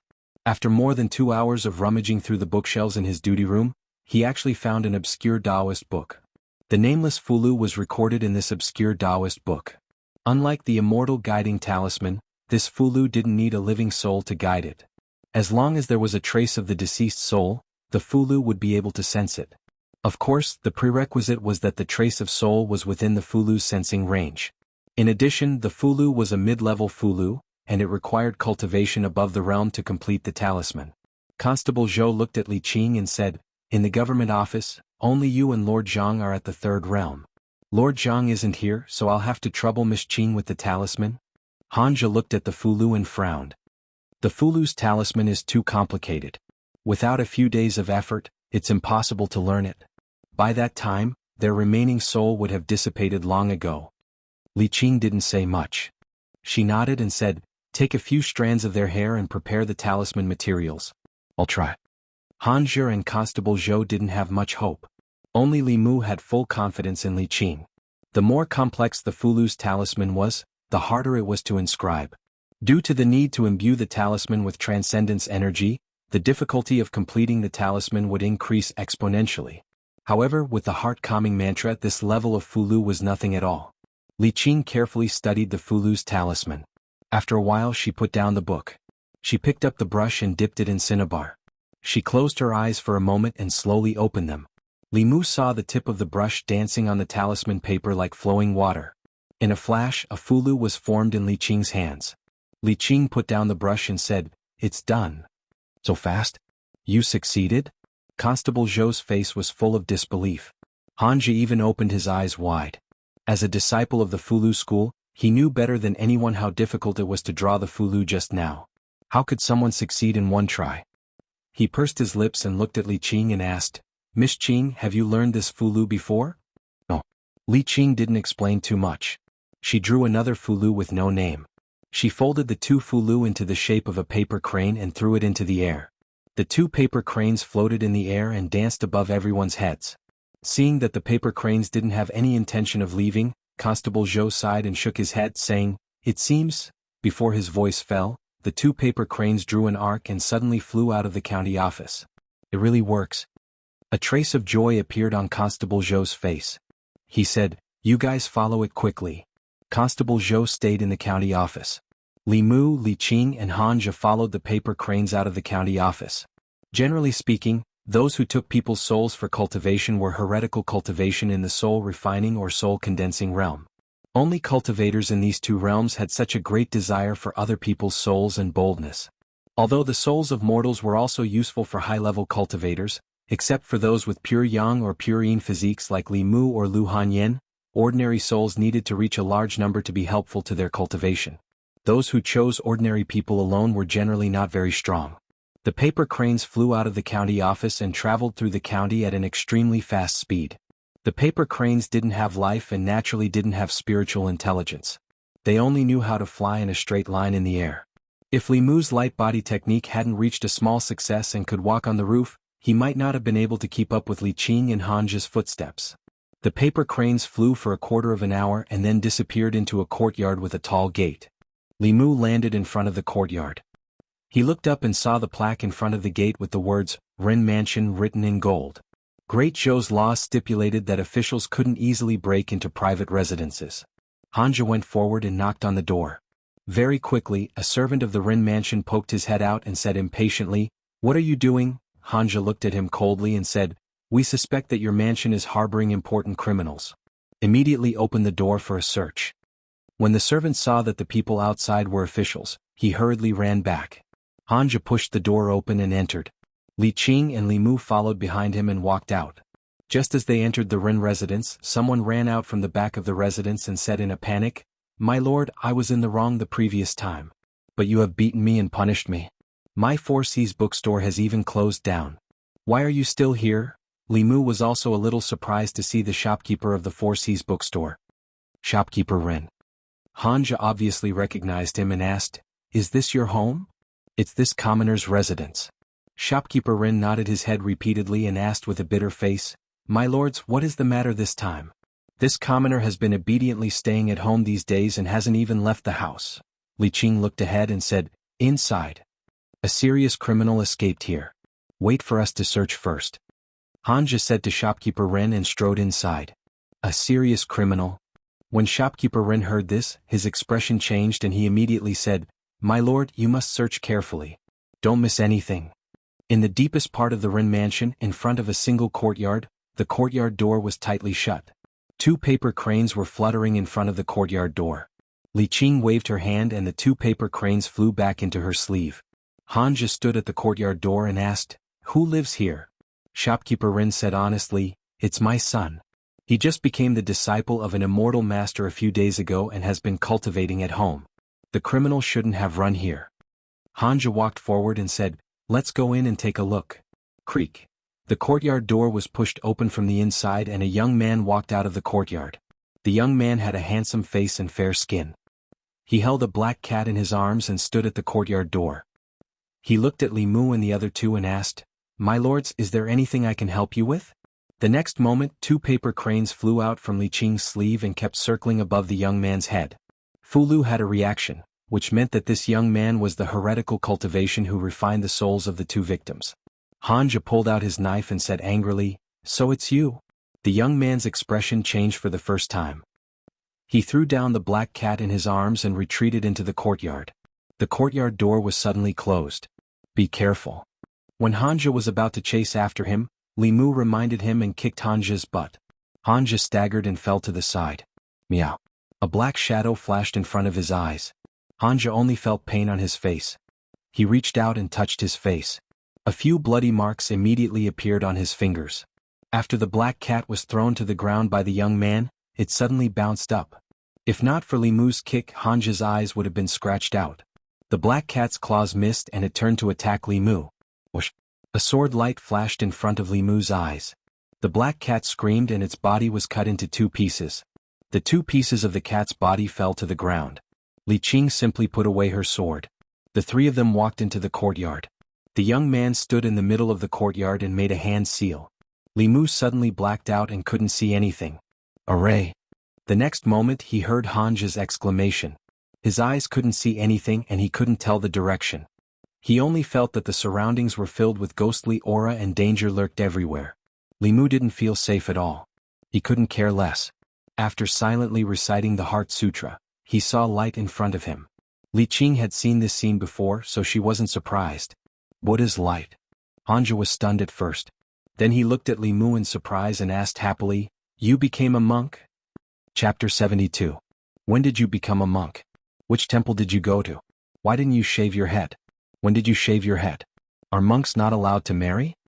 When Hanja saw the Buddhist light emanating from Li Mu's body, his face lit up with excitement as he asked a series of questions. "You're thinking about the peach." At this time, Hanja was still concerned about whether he became a monk or not. Li Mu was too lazy to explain. The golden light on his body became even brighter, completely illuminating a small area around the 3 of them. Beyond the golden light, there was still darkness. Hanja asked curiously, "What peach?" Seeing Li Mu ignoring him, he said, "This is a formation. Everyone is connected by holding hands. Stay where you are and don't move around casually. If you get separated, you may not be able to meet again." Hanja explained and then extended his hand to Li Qing. Li Mu took the opportunity to hold Hanja's hand and gave his hand to Li Qing. This way Hanja was on the left, Li Qing was on the right and Li Mu was in the middle holding 2 people. Hanja glared at him but didn't say anything. He took out a talisman and threw it into the air. Li Mu raised his head and saw that in the darkness outside the golden light, lightning flashed and crackled. Countless lightning bolts exploded and formed a lightning net. Lightning magic is a powerful magic that only cultivators in the middle realm can come into contact with. However, the Fugu school's specialty is to use the talisman to release magic that is far beyond the cultivator's current level. However, Hanja's lightning magic released through the talisman was not as powerful as his confrontation formula. After the lightning net exploded, Li Mu heard a muffled groan from outside the formation. Even the surrounding darkness became thinner, but the formation was still not broken. Formations are also an important branch of Taoism's magic. The Spirit Array sect and the Fugu school are both part of the 6 Taoism sects. Whether it is the talisman or the formation, it is a way for cultivators to use external forces to increase their own strength. A powerful talisman or formation can easily bridge the gap between realms. Just like a child, under normal circumstances, could not defeat an adult. However, if the adult was unarmed and the child had an AK in his hand, the outcome of the battle would be different. Normal formations rely on auxiliary items such as formation flags. It is very simple to trap an enemy with a higher cultivation than oneself. It even need not be controlled from the outside. Hanja's thunder charm didn't have much effect. Li Qing closed her eyes for a moment and then opened them again. She pointed in a certain direction and said, "The eye of the formation is there. Attack together." Li Mu loosened his grip, held Bai and channeled his mana. The long saber in Hanja's hand also began to flicker with white light. Whoosh, whoosh whoosh. 3 rays of sword light attacked the direction Li Qing pointed at the same time. Crack. Li Mu heard the sound of porcelain shattering. The next moment, the darkness in front of him suddenly disappeared. The 3 of them reappeared in the middle of the courtyard. At the corner of the wall, a piece of jade was broken into several pieces. At the same time, a figure jumped over the courtyard wall and quickly fled into the distance. Li Qing flew up the courtyard wall and said to Hanja, "We can't fight in the city. Don't chase him too closely. Let him leave the county first in case he does something desperate and endangers the people." Understood. Hanja nodded and his figure also leaped up. Li Qing and Hanja went after the young man, while Li Mu stayed where he was. The young man's cultivation was higher than his, and his speed was extremely fast. It was impossible for Li Mu to catch up with him as he ran for his life. Shopkeeper Rin walked in with a blank face and muttered, What happened?" Li Mu stayed behind to understand the situation. He looked at Shopkeeper Rin and asked, "When did your son start cultivating?" Shopkeeper Rin seemed to have realized something at this moment. He said with a trembling voice, Two months ago." Li Mu frowned and asked, "He has never cultivated before?" Shopkeeper Rin shook his head with a pale face. No. The feeling that the young man gave Li Mu was that he wasn't much weaker than Li Qing. In just 2 months he had gone from an ordinary person to the 3rd level.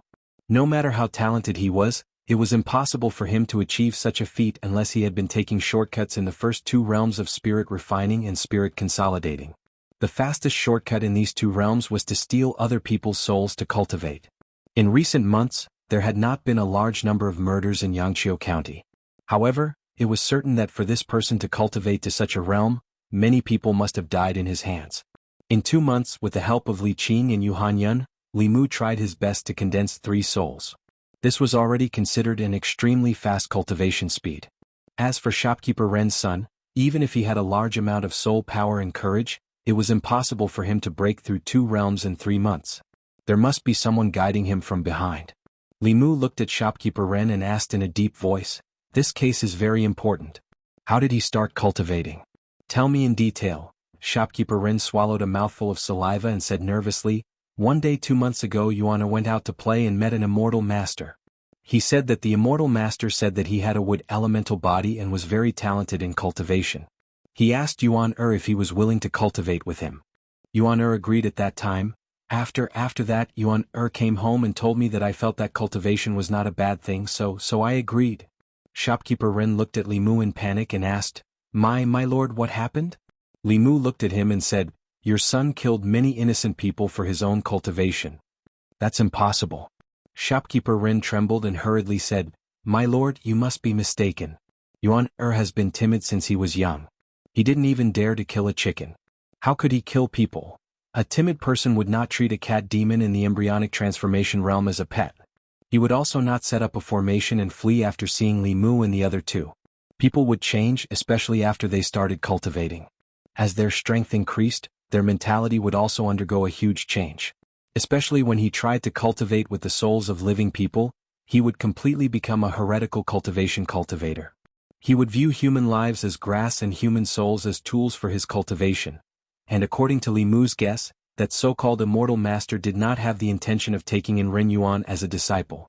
To be able to allow Ren Yuan to cultivate in such a way and rapidly increase his strength, it meant that this person was most likely also a heretical cultivation cultivator. When a heretical cultivation cultivator encountered a wood elemental body, he would definitely not think of taking in a disciple. Although the 5 elemental body was not as rare as the pure yang and pure yin bodies, it still had a very special use for heretical cultivation cultivators. Li Mu had read in books that many heretical cultivation cultivators would use the 5 elemental body as a cauldron to guide their cultivation. In an extremely short period of time, they would rapidly increase their cultivation. After that, they would devour their souls or primordial spirits to break through their own realms. Li Mu looked at shopkeeper Ren again and asked, "Where is Ren Yuan's master?" Shopkeeper Ren shook his head and said, "He comes and goes without a trace. He only comes to our residence occasionally to guide Yuan in his cultivation. He has not appeared for more than a month. Usually he can only find us but we can't find him." He swallowed his saliva and asked Li Mu, "My lord, is there a problem with that immortal master?" Li Mu said coldly, "The immortal master is fake. The demon is real. He didn't take your son as a disciple out of good intentions." "That can't be." Shopkeeper Ren's face was filled with doubt. He said, "That immortal master is really capable. I have seen it with my own eyes. He can walk on water and sit on fire, ride the wind, and even spit out flames from his mouth.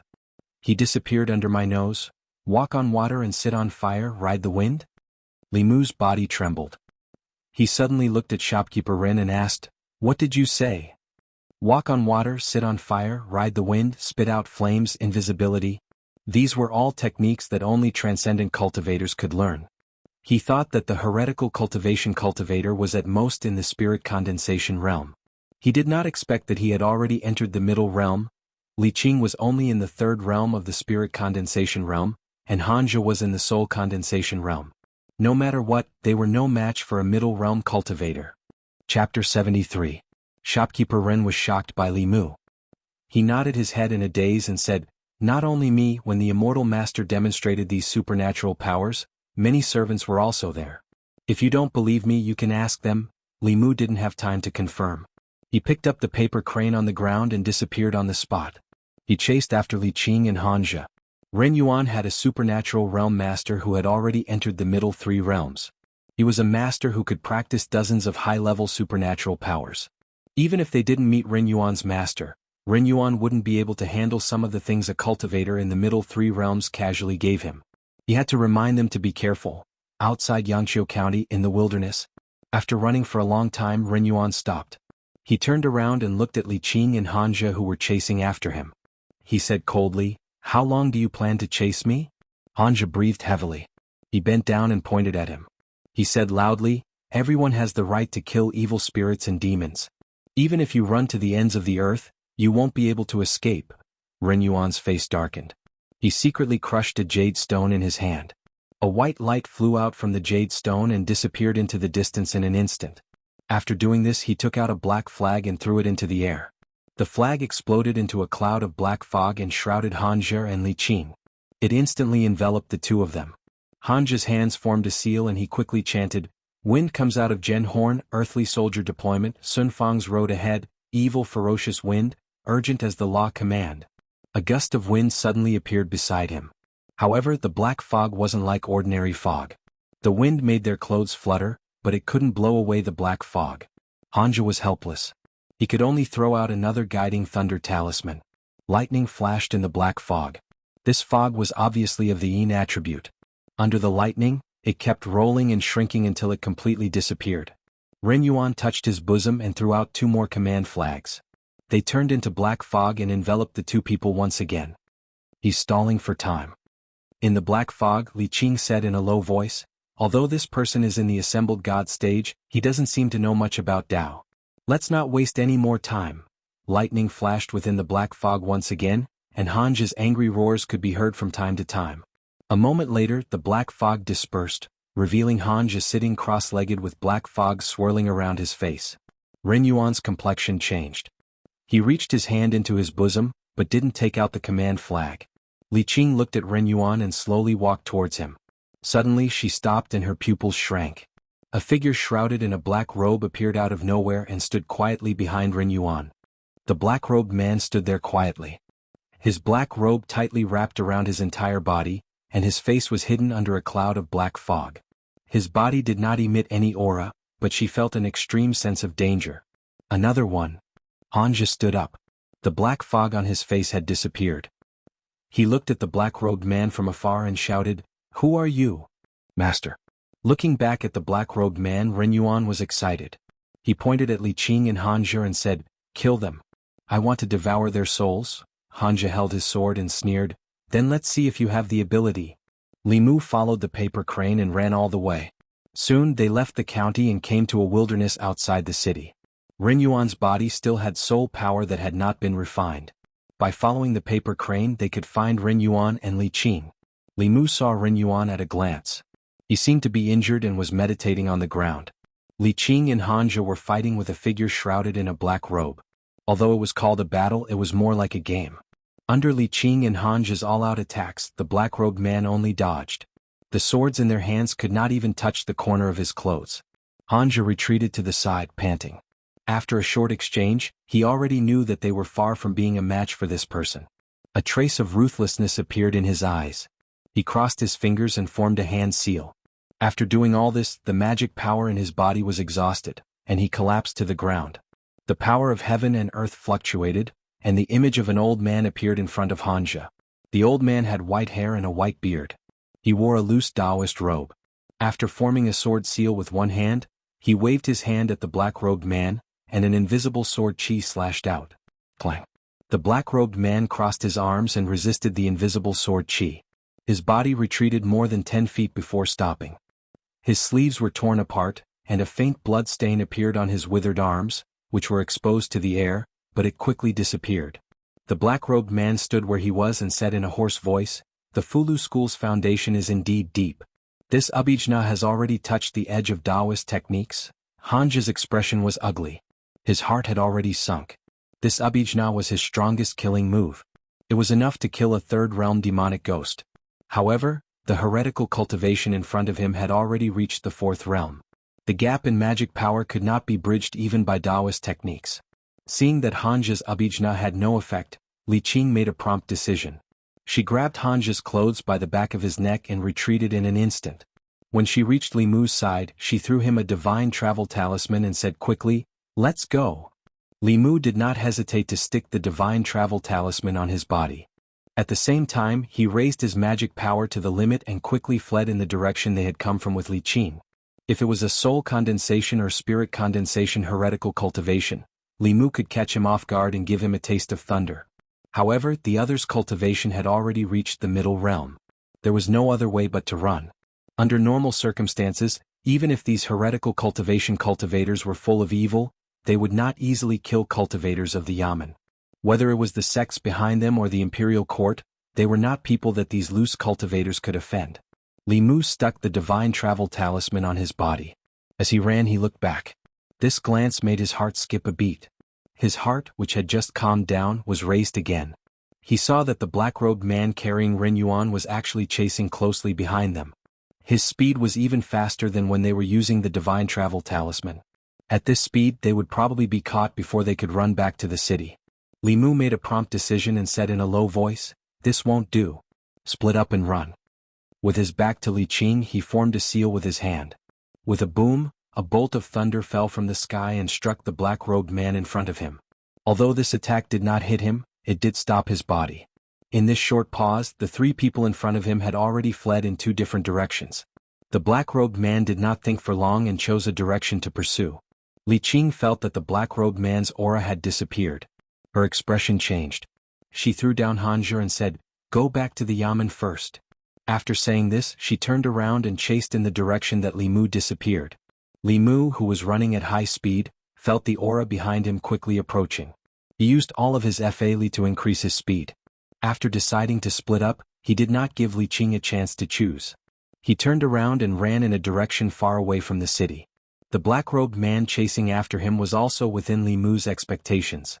Even a transcendent realm heretical cultivation would not dare to be presumptuous in the city. Li Qing and the others fled into the city, but Li Mu was far away from the city. As long as this heretical cultivation was not stupid, he should know who to chase. Of course, the current Li Mu was still not a match for a transcendent realm heretical cultivation cultivator. Therefore he chose to run in the direction of the Gulf of Clearwater. This place was not far away from the Gulf of Clearwater. Li Mu was confident that he could reach Su He before the black-robed man caught up to him. On the other side of the Gulf of Clearwater was a cliff.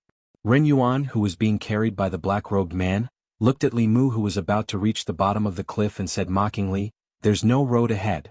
Where can you run to?" Li Mu stopped and stood by the river. Ren Yuan walked over with a cold smile. Just as he took a step, he suddenly felt his whole body turn cold. A cold wind blew from the ground. Unknowingly, a white fog appeared on the surface of the water in front of him. The fog spread very quickly and soon covered a radius of several hundred feet. It was impossible to see anything within a 3-meter radius. Su He's figure appeared beside Li Mu. She looked in the direction of the black-robed man and asked, "What's going on?" "We ran into a transcendent realm heretical cultivation cultivator. It wasn't easy for us to escape here." Li Mu explained and asked directly, "A transcendent realm cultivator. Can you beat him?" As soon as he finished speaking, Su He's figure disappeared. Chapter 74. Ren Yuan stood beside the black-robed man and asked with a frown, "Where did this white fog come from?" The black-robed man did not speak, but suddenly turned his body sideways. In the fog, a white palm that was attacking his back missed. The black-robed man said with a hoarse voice, "So it's a ghost." A woman's cold snort came from the fog. "You're the ghost, your whole family are ghosts." Just as she finished speaking, countless green threads suddenly shot out from the white fog. They were extremely fast, like steel needles, piercing towards the black-robed man and Ren Yuan. The black-robed man waved his sleeves and the black robe became as hard as iron. The green threads could not penetrate it and rolled back. The black-robed man flicked his finger and a ball of flame appeared out of thin air. When it touched the green threads, it immediately burned. True Samadhi fire. A cry of surprise came from the white fog. The hair suddenly broke and did not let the flames continue to spread. In the next moment, Su He's figure flew out. 2 bone swords appeared in her hands and she stabbed towards the black-robed man's head. The black-robed man's left hand formed a seal and the middle finger and index finger of his right hand came together in the shape of a sword. Suddenly, 3 feet of white light shot out from the tip of his finger. He used his finger as a sword and faced Su He's bone swords. The white light was extremely sharp. After a few collisions with the bone swords, a few cracks appeared on the 2 bone swords. The black-robed man played it down from the beginning. Su He's expression became extremely serious. She put away the bone swords and retreated into the white fog. The white fog became thicker and thicker. 1 step away, nothing could be seen clearly. Li Mu stood where he was and only saw the white fog in front of him rolling violently.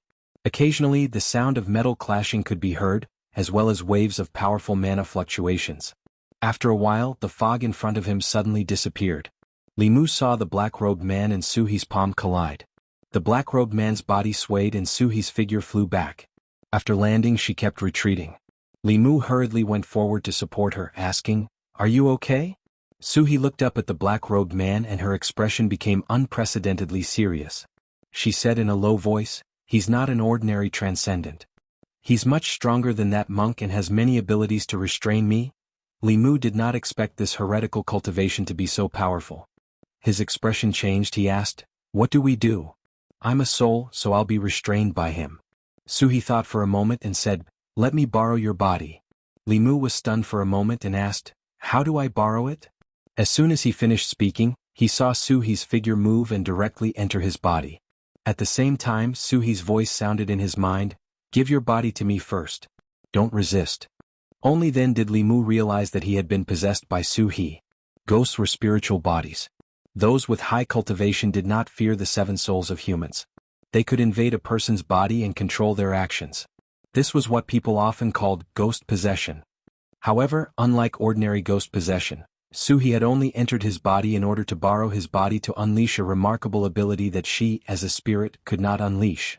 After being possessed by Su He, other than feeling a little strange, Li Mu did not feel any other discomfort. On the contrary, he had never felt that he was as strong as he was now. Because she did not possess Li Mu's body but shared it. She could borrow Li Mu's body, and Li Mu could also borrow her spiritual power. Li Mu could clearly feel the surging dermic powers in his body. If the lizard spirit and the zombie appeared before him again, he would be able to kill them easily with just a thought. However, at this moment he could not fight with Su-he for control of his body. His consciousness returned to his mind and he completely handed over his body to Su-he. This feeling was very strange. He was clearly awake, but he felt like a bystander watching his body perform actions that he had never thought of doing. Su-he controlled Li Mu's body and formed a complicated seal. Suddenly, a bolt of lightning fell from the top of the black-robed man's head. She was a soul body. Even if she cultivated Taoist techniques, she still needed to borrow Li Mu's body to release these orthodox techniques that could restrain demons and ghosts. The lightning was extremely fast. The black-robed man did not dodge, but after the lightning fell, his body did not change at all. However, a tree in the distance suddenly exploded, emitting black smoke. Substitute. Li Mu watched with a heavy heart. The difference between the middle realm and the lower realm was like heaven and earth. They were two completely different realms. The lower realm's spiritual power was weak. Other than Fulu and formations, one could only use some basic techniques. However, after reaching the middle realm, one could cultivate all kinds of mystical Taoist techniques. Treading on water, riding on fire, riding on water, riding on wind, swallowing blades and spitting flames, concealment, and when one was attacked, one could even use substitute techniques to deflect the damage. The gap between the upper and lower realms was almost impossible to bridge. The lightning technique missed. Su-he held Bai in her hand and flew forward to fight the black-robed man. Her bone sword was a ghost item. Cultivators in the divinity realm had all kinds of Taoist techniques to slay demons and ghosts. They were very effective against ghosts. Bai was a proper immortal treasure, so it could prevent her from being restrained by immortal treasures. However, whether it was Taoist techniques, or close combat, the black-robed man was at ease. It was obvious that he still had a lot of energy left. This made Li Mu wonder if he was really in the divinity realm. Perhaps his cultivation was even higher. After a short exchange, Li Mu's body, which was controlled by Su-he, was once again forced to retreat. Li Mu's shoulder was bleeding. He had been accidentally injured by the black-robed man's sword chi. If Su-he had not retreated, his arm would have followed in Jianghu's footsteps. At the same time, Su-he's voice rang out in Li Mu's mind again. Although this person's cultivation is in the divinity realm, he is definitely not a divinity cultivator. Perhaps he is only a step away from the creation realm. Or perhaps he was originally in the fifth creation realm, but his cultivation level has dropped.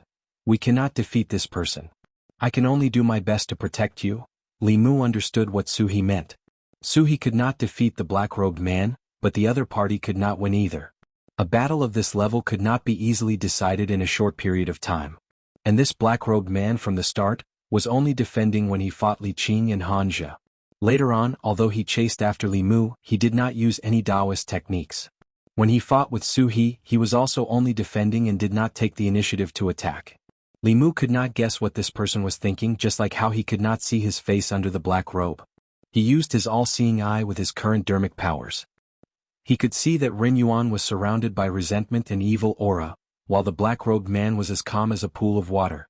There were no ripples in the old well, but it was bottomless. Li Mu was even more shocked.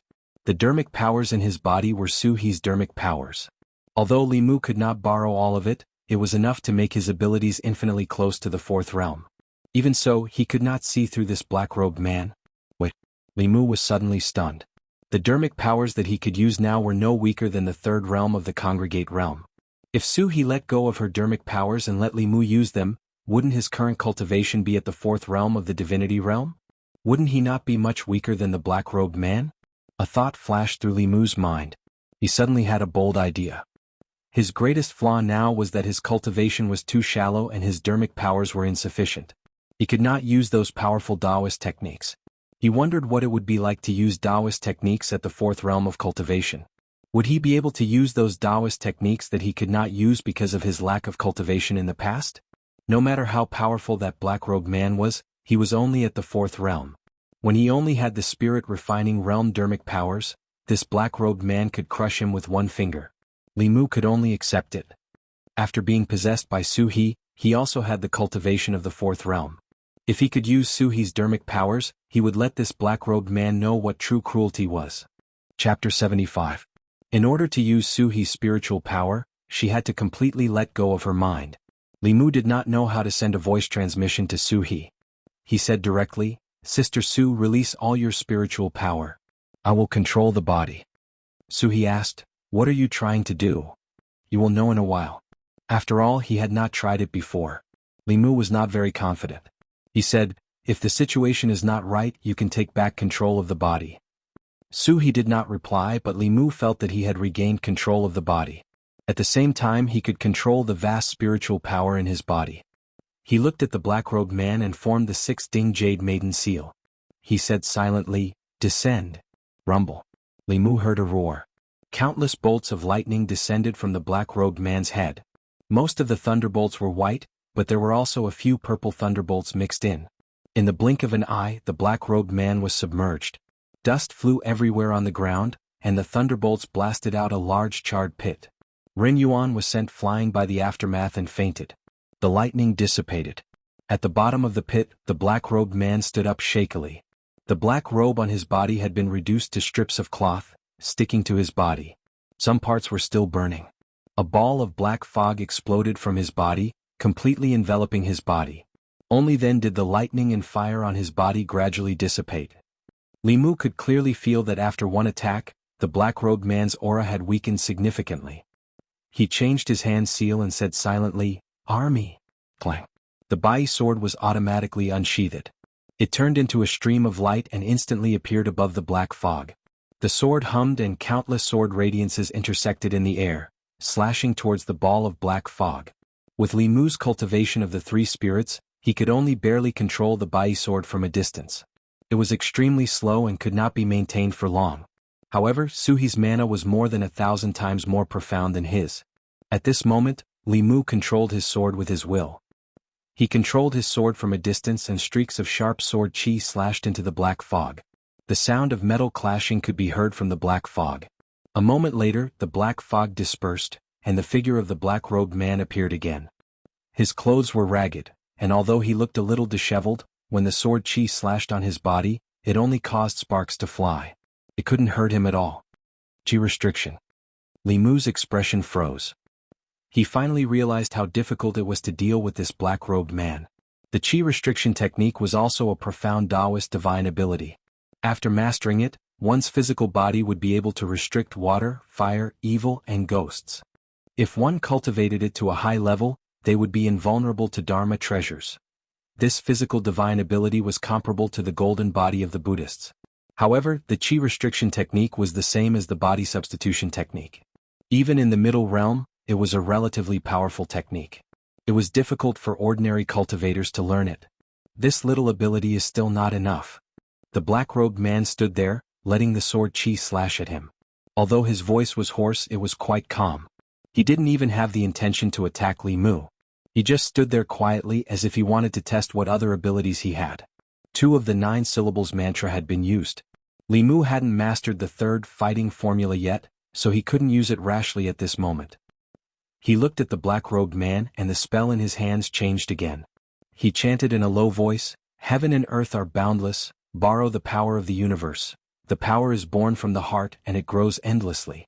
Heavenly Lord Tai as the law commands." When the last word was chanted, Li Mu was slightly stunned. In the past he couldn't finish the incantation, but this time he actually finished it successfully. At the same time he suddenly had a mysterious feeling in his heart. Li Mu stretched out his hand and waved. The Bai sword flew back and floated above his head. Clang. After the sound of the sword, the Bai sword split into 2, 2 into 4, 4 into 8. In the blink of an eye, it had turned into a sky full of sword shadows, neatly arranged behind Li Mu. Behind Li Mu, rows of swords flickered. Each of the swords exuded a terrifying power. This was not Li Mu's mana, but the power of heaven and earth. After Li Mu came back to his senses, he looked at the black-robed man, smiled and asked, "Is it enough? Go." He stretched out his hand, and the countless sword shadows immediately shot toward the black-robed man with a power that could destroy heaven and earth. The black-robed man was no longer as calm as before.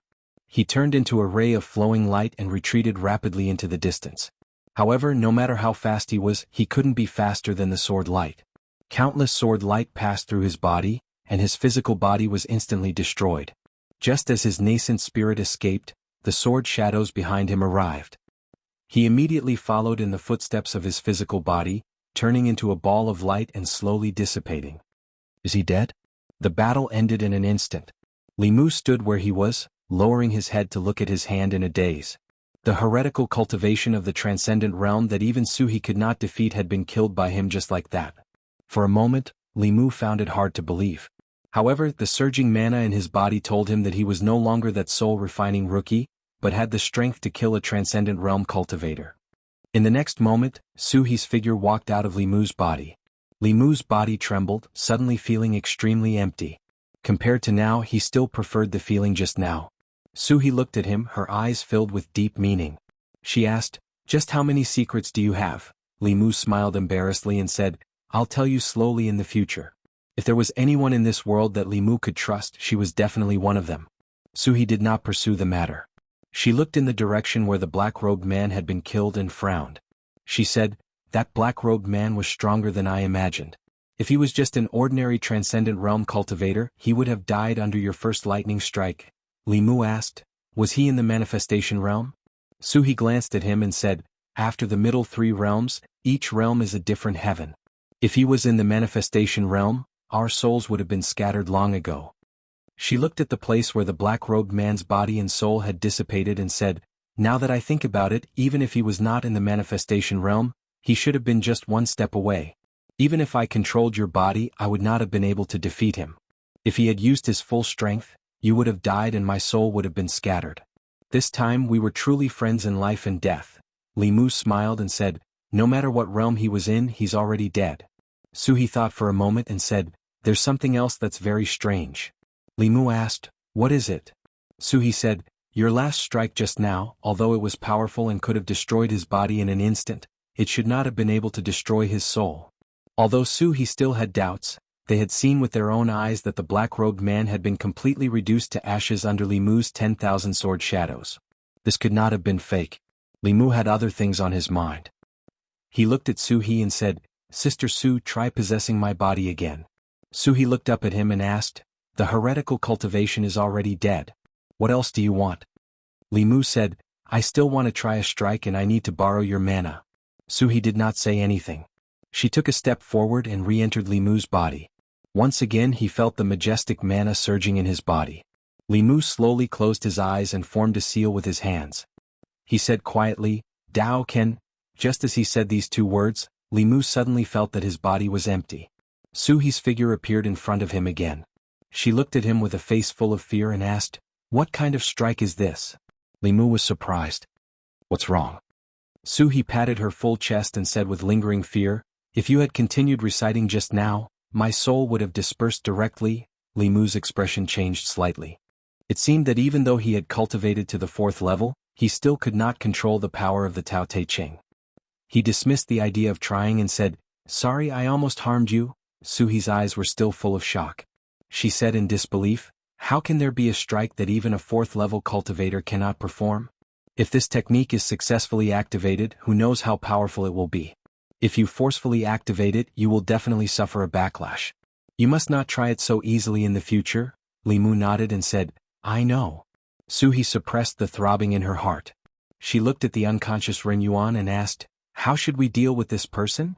Li Mu thought for a while and said, "First destroy his cultivation, then bring him back to the Yamen." Suhi waved her hand and a white light shot into Ren Yuan's dantian. She said, "I've already destroyed his mana. Let's go, I'll send you away." Li Mu carried the unconscious Ren Yuan and walked out of the bay of clear water with Suhi. Dozens of miles away, in a secluded valley in the mountains, a shadow appeared out of thin air. Under the black robe, the shadow smiled and said, "Interesting." Chapter 76. At the shore of the bay of clear water, Li Mu carried the unconscious Ren Yuan and said to Suhi, "Why don't you come back with me? I can cook for you every day and you don't have to be here alone." He made this suggestion not because he had any thoughts about Suhi, but because after they merged, Li Mu could not stop thinking about that powerful strength. Although Li Mu was only at the 1st realm, after being possessed by Suhi who was at the 4th realm, he could unleash strength far surpassing that of a 4th realm cultivator. And Suhi, as a soul after possessing a body, could also use the spells of the righteous path that she could not use before. The two of them together could complement each other's strengths and complement each other's weaknesses. Suhi shook her head but did not explain anything. She said, "I can't leave here. Just remember to come and see me often." Li Mu was somewhat disappointed but he did not force her. After bidding farewell to her, he walked out of the bay of clear water. After walking for a quarter of an hour, a figure flew over from the front. When Li Qing saw him, she immediately asked, "Are you all right?" Li Mu shook his head. "I'm fine." Li Qing sighed in relief, then asked, "Where's the heretical cultivation?" "That." Li Mu threw Ren Yuan to the ground and said, "When he was chasing me, a righteous cultivator happened to pass by and killed that heretical cultivation, saving me." Li Qing looked at him and asked, "Where is that senior?" Li Mu pointed in a direction and said, "He just left." The black-robed man was killed and Ren Yuan was also captured. Li Qing sighed in relief, but her expression turned cold. She looked at Li Mu and asked, "Who told you to act on your own just now?" Li Mu opened his mouth. "I." Before he could think of an answer, several figures appeared behind them and quickly arrived beside them. Constable Zhou led the others and asked nervously, "What about the heretical cultivation?" "He was killed by a senior who was passing by." Li Mu pointed at Ren Yuan on the ground and said, "This person is the murderer of the hunter father and son. His cultivation has already been crippled by that senior. Within 2 months he had consecutively crossed the soul refining and soul condensation stages. I'm afraid that the innocent people who died in his hands were not only the hunter father and son," Constable Zhou said with a sullen face. "Take him back to the yamen first and interrogate him carefully." After arranging everything, he looked at Li Mu and asked, "Are you okay?" "I'm fine." Li Mu smiled and said, "It's all thanks to that senior." Li Mu did not intend to tell Constable Zhou the truth about Su He, but he did not ask. The heretical cultivation did not walk the right path and defied the heavens. Everyone had the right to punish them. Although Li Mu's reason was a bit coincidental, he had to believe it. Otherwise, he could not explain how Li Mu, with his insignificant cultivation, could escape from the hands of that heretical cultivation practitioner with the divine ability. There were not many cultivators in the Yanqiu County government to begin with, and there was not a single one in the divine ability realm. Jianghu County magistrates were not present, and the other 2 cultivators, apart from Li Qing and Han Jie, had been seconded to Zhou County 3 months ago. They could not spare any more manpower. After receiving the news, Constable Zhou contacted several other cultivators in the county in the shortest time possible and rushed over. He had been prepared for a fierce battle, but he did not expect it to end so easily. In the county yamen, Old Wang finished recording and looked at Li Mu. He clicked his tongue and said, "You're really lucky to be able to escape from a heretical cultivation practitioner of the divine ability realm." Li Mu said, "Maybe my luck is better?" Old Wang covered his mouth and coughed a few times. He said, "That's true. Life is really unpredictable. However, you can escape one trouble but you can't escape the other." Li Mu was surprised. "What other trouble do I have?" Old Wang glanced outside. Li Mu looked over and saw Li Qing standing there with her sword in her arms. Her face was cold like a piece of 1,000-year-old ice. On the way back she did not say a word to Li Mu. Li Mu knew that she was angry. He walked out of the duty room and came to Li Qing. He lowered his head and said, "Boss, I was wrong." Li Qing did not look at him. She said coldly, "What did you do wrong?" Li Mu said honestly, "I shouldn't have acted on my own and run away without your permission." Li Qing finally looked at him, her voice still cold. "Do you think that just because you've condensed 3 souls, you're very powerful and can fight a heretical cultivation practitioner of the divine ability realm?" Li Mu shook his head. "No." Li Qing's voice was filled with anger. "Then why did you lure him away?" Li Mu did not answer directly. Instead he asked, "If I were the boss, what would you do?" Li Qing's lips moved. She found that she could not refute Li Mu. She said coldly, "Are you the boss or am I the boss? When did it become your turn to ask me?" Li Mu sighed. "You are." Li Si was right about one thing. Fairies were also women. Since they were women, they had the characteristics of women. For example, when they realized that they could not be reasoned with, they would choose to be unreasonable. He looked up at Li Qing and said, "In the situation at that time, if we ran away together, he would have caught up before we could reach the county. If we ran together, only death would await us. If we ran separately, the other side would have a chance to live. I think that my choice was not wrong." Li Qing asked, "So you gave the chance to me?" Li Mu looked into her eyes and said in a tone that was neither servile nor overbearing, "My life was saved by you, boss. My cultivation was introduced to me by you. Even the Bai sword was given to me by you. If I run away without caring about you when I'm in danger, am I still a human?" Li Qing met his gaze. Li Mu did not back down at all. Li Qing looked into Li Mu's eyes and finally looked away. She said, "In the future, without my permission, you are not allowed to act on your own. Otherwise, I won't have you as my subordinate." This meant that today's matter was over. Li Mu let out a sigh of relief and said seriously, "I will listen to the boss in the future. If the boss tells me to go east, I will not go west. If the boss tells me to beat a dog, I will not beat a chicken." Bah! Hanja spat in the distance and scolded angrily, "Shameless." Li Qing went to interrogate Ren Yuan. Li Mu hummed a little tune. It seemed that women still liked to listen to good music, even fairies were no exception. He hummed a few words and suddenly felt something. He looked to the other side and found that Hanja was standing there, looking at him with disdain. Hanja looked at Li Mu in the distance and said disdainfully, "Are you still a man to bow and scrape to a woman?" If it was yesterday, Li Mu might have felt a little guilty when he heard Hanja ask this. Now he could stand there with his back straight and tell him loudly that he was a man, a real man. Li Mu smiled and said, "A real man knows when to yield and when to stand tall. A man who only knows how to stretch his neck forward is called a boorish man." Hanja knew that Li Mu was mocking him for almost being caught by the cat demon. He snorted and said, "Today you saved me once. In the future I will save you once. Then we can call it even." Li Mu was too lazy to waste time with Hanja. He still had to go to the torture room and interrogate Ren Yuan about the black-robed man. Hanja stood in the corridor and said gloomily, "In terms of strength and status, which part of me is inferior to him? Why does Miss Qing treat him so well? That female shopkeeper of the Union Pavilion also flirted with him."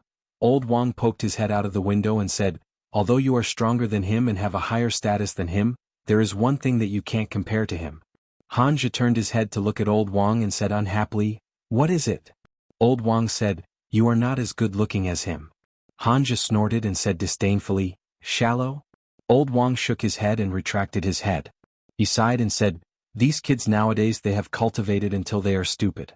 When it comes to girls, how can they not yield and coax them a little? Do you think that by standing there in a daze girls will throw themselves at you? Do you think you are Li Si?" Hanja returned to the torture room gloomily. He saw one of his subordinates and waved at him. The constable quickly ran over and asked, "Boss, what's the matter?"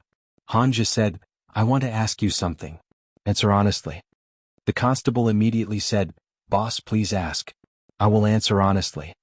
Hanja touched his chin and asked, "Me or Li Mu, who is better looking?" "Li Mu?" The constable was stunned. He thought about Li Mu and then looked at Hanja. He shook his head and said, "Boss, don't joke around." Chapter 77. When Li Mu and Li Qing walked out of the torture chamber, Hanja was chasing one of his subordinates. Li Mu was not in the mood to pay attention to Hanja. After Ren Yuan's cultivation was crippled by Su He, he was no different from an ordinary person. And ordinary people had no secrets under the special interrogation of the county yamen. The reason for Ren Yuan's cultivation was no different from what shopkeeper Ren had said.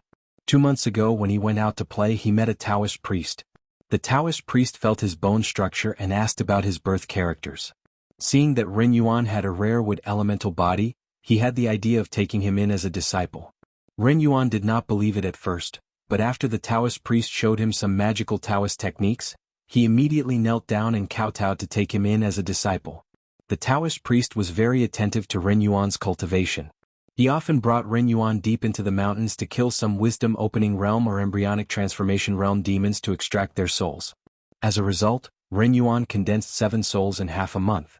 Li Mu's cultivation speed was not slow, but after 2 months he had only condensed 3 souls. He was far from Ren Yuan's level. After condensing the souls, the Taoist priest disappeared for a period of time. During this period, Ren Yuan used the magic weapon given to him by the Taoist priest, as well as the evil techniques that the priest had taught him, to kill many demons and extract their souls for cultivation. In just a month he had already refined 2 of the 3 souls. This reminded Li Mu of the yellow rat couple. Judging from the time of Ren Yuan's crimes, the injury of the yellow rat's wife was most likely caused by Ren Yuan. After refining 2 souls, the nearby demons were either killed by him or fled far away. Ren Yuan did not have a new source of souls to replenish. Finally, he changed his target from demons to humans. At first, his targets were only passers-by in Yangqiu County. After killing them and extracting their souls, he threw them deep into the mountains and valleys. Where there were no traces of humans, wild beasts would eat the corpses. As his cultivation increased, he became bolder and bolder. In the end, he reached out to the people nearby. In order not to arouse the suspicion of the government, he first took the souls of the hunter father and son, and then ordered the demon cat raised by the family to suck their essence and blood, creating the illusion that the demon was harming people. If it weren't for the heaven's eye that could see through people's 7 spirits, and if old Wang didn't happen to know that there was such a kind of Fulu, the county government probably wouldn't have suspected him. Ren Yuan had cultivated to such a level in such a short period of time, yet more than 10 innocent people had died in his hands. This made Li Mu sigh in his heart. It was not that there were no shortcuts to cultivation. Although the shortcuts were fast, it was easy to lose one's humanity if one kept thinking about shortcuts.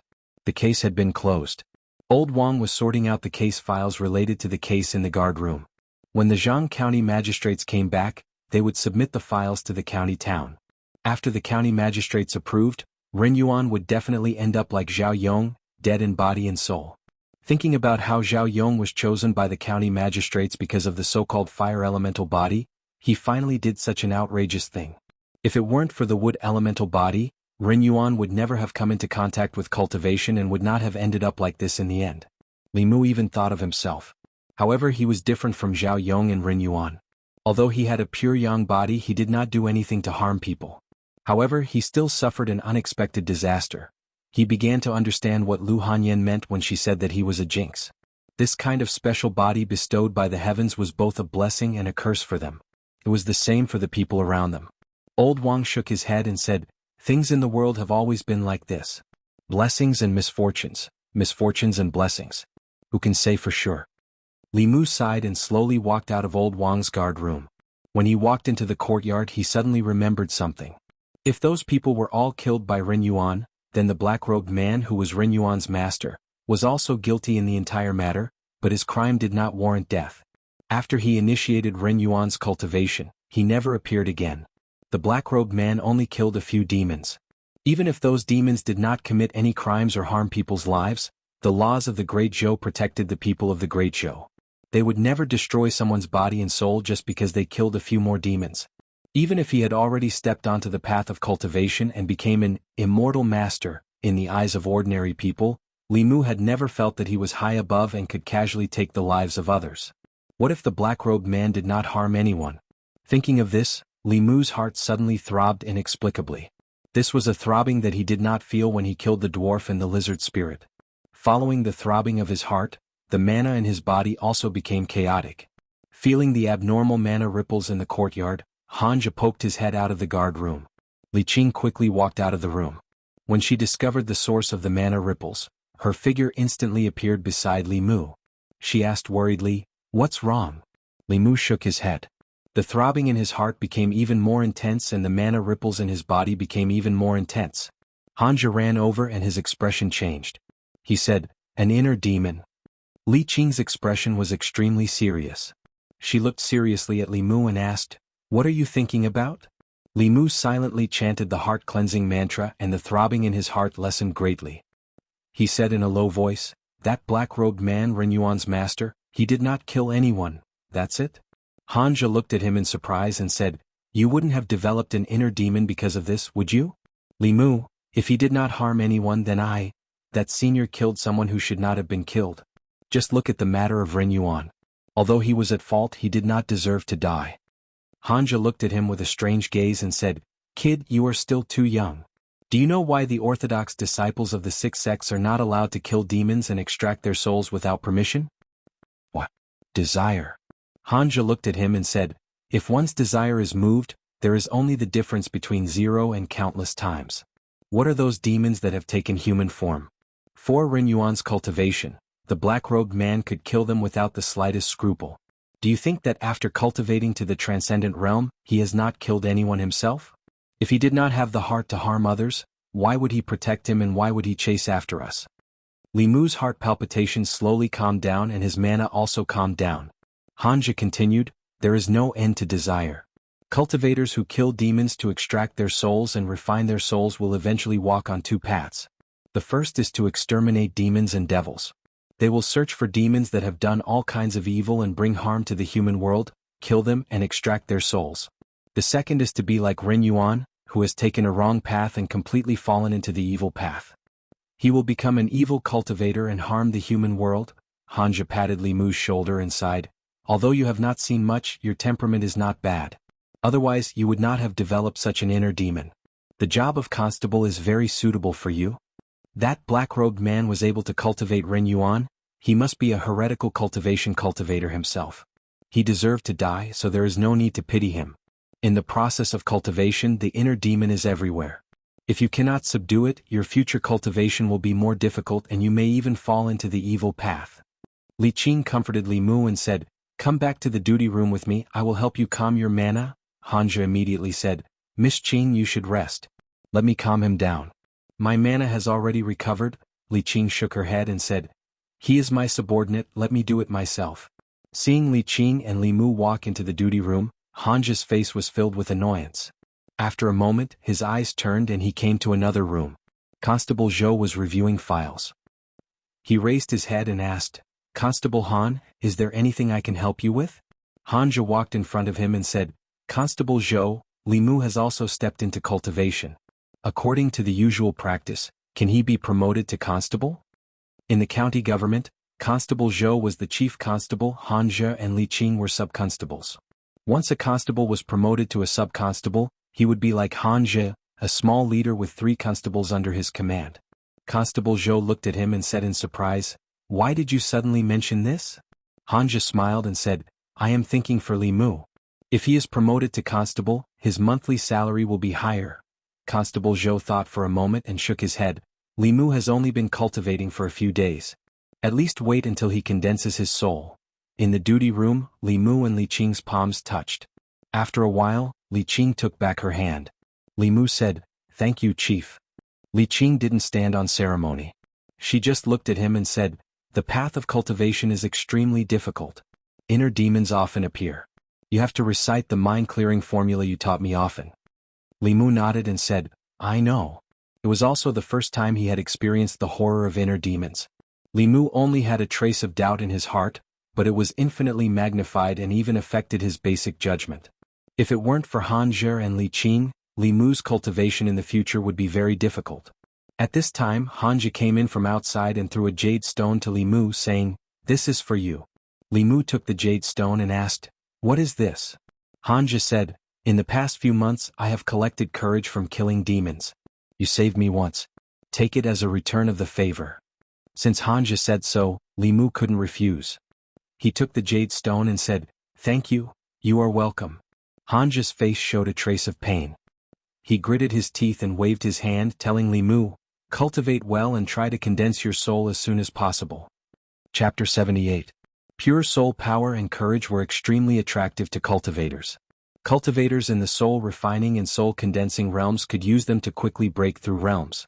High-level cultivators could also use them to strengthen their bodies, souls, and primordial spirits. Jade was a spiritual object that could be used to store soul power, courage, and even mana. It was also one of the materials for setting up formations. Li Mu still had 4 souls that had not been condensed. 2 of them were the following souls and the other 2 were the reverse souls. When refining fear and evil emotions, he needed a large amount of courage. This was also the reason why he did not reject Hanja.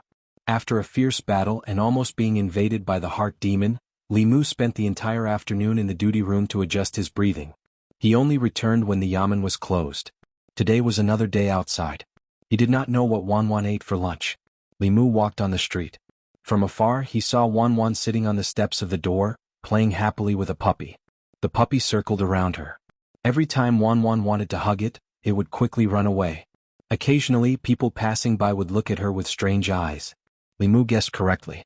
With this girl's personality, even if she really met a ghost, she would not think that way.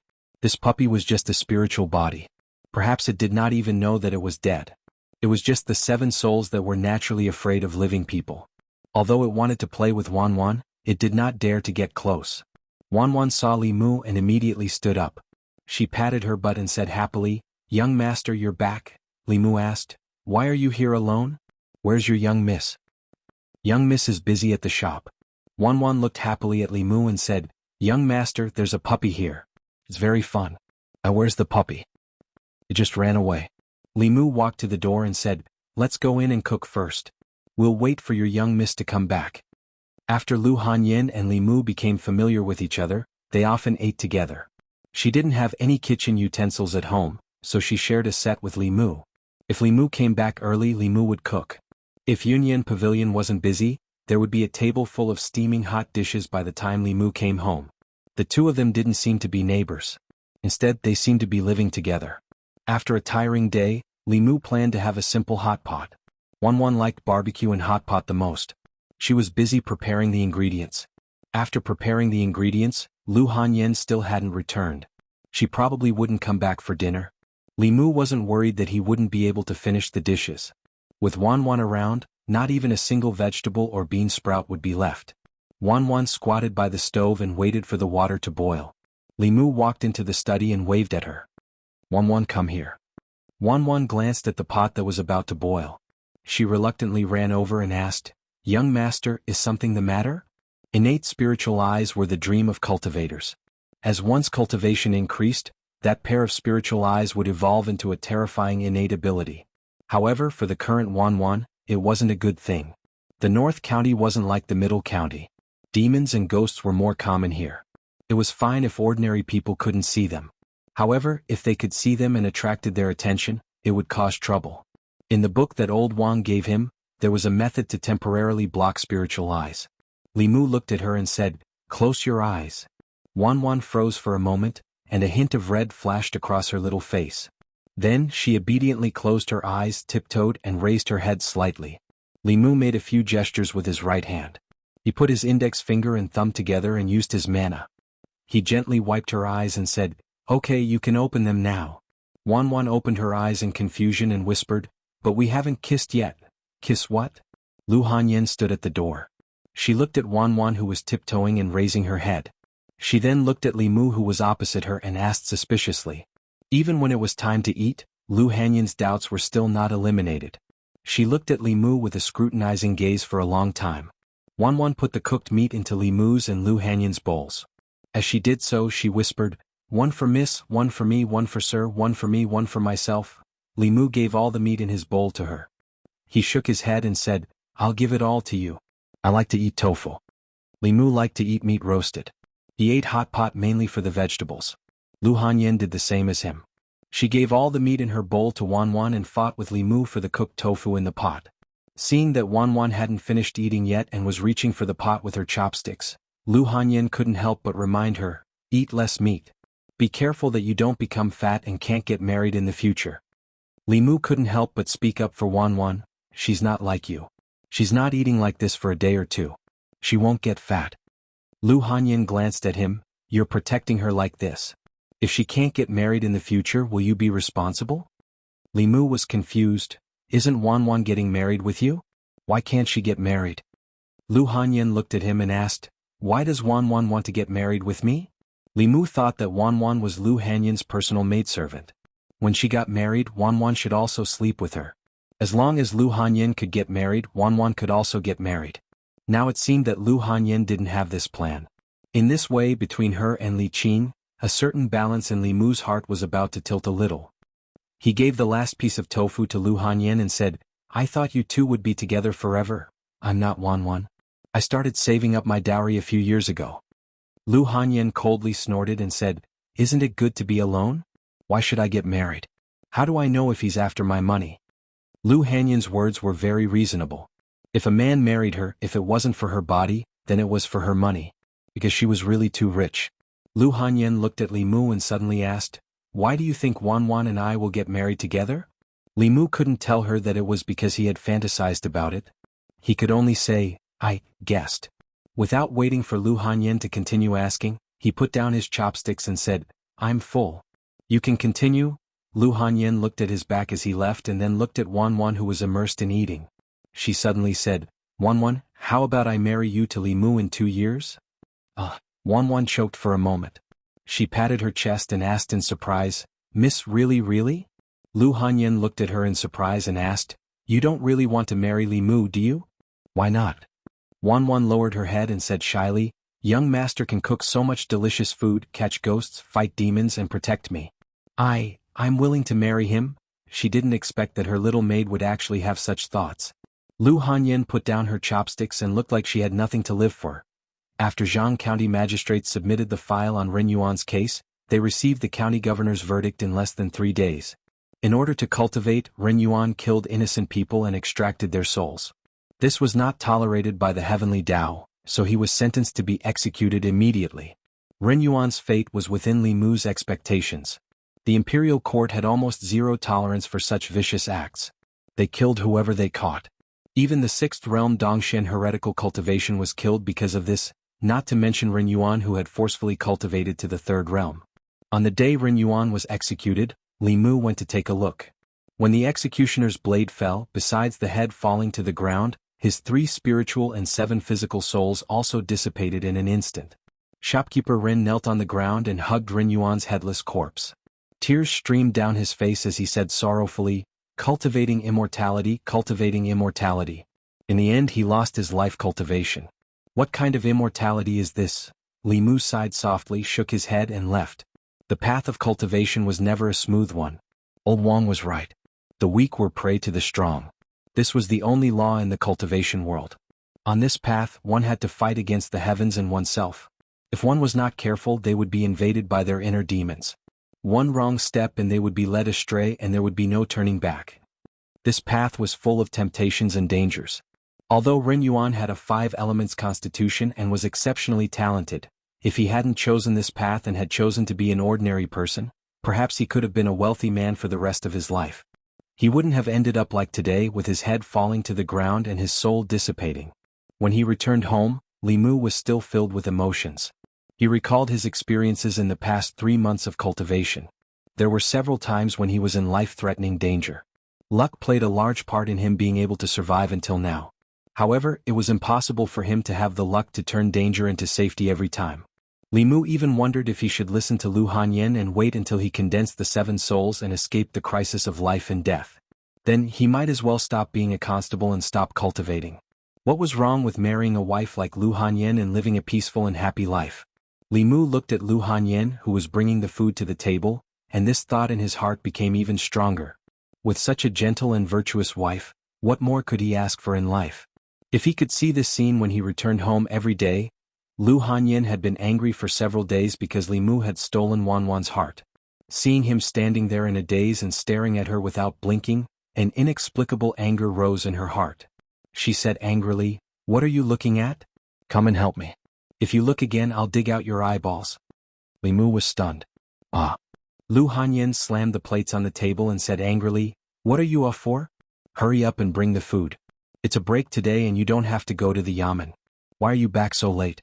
Don't you know there's someone waiting for you to eat at home?" Li Mu looked at Lu Hanyan and secretly swallowed a mouthful of saliva.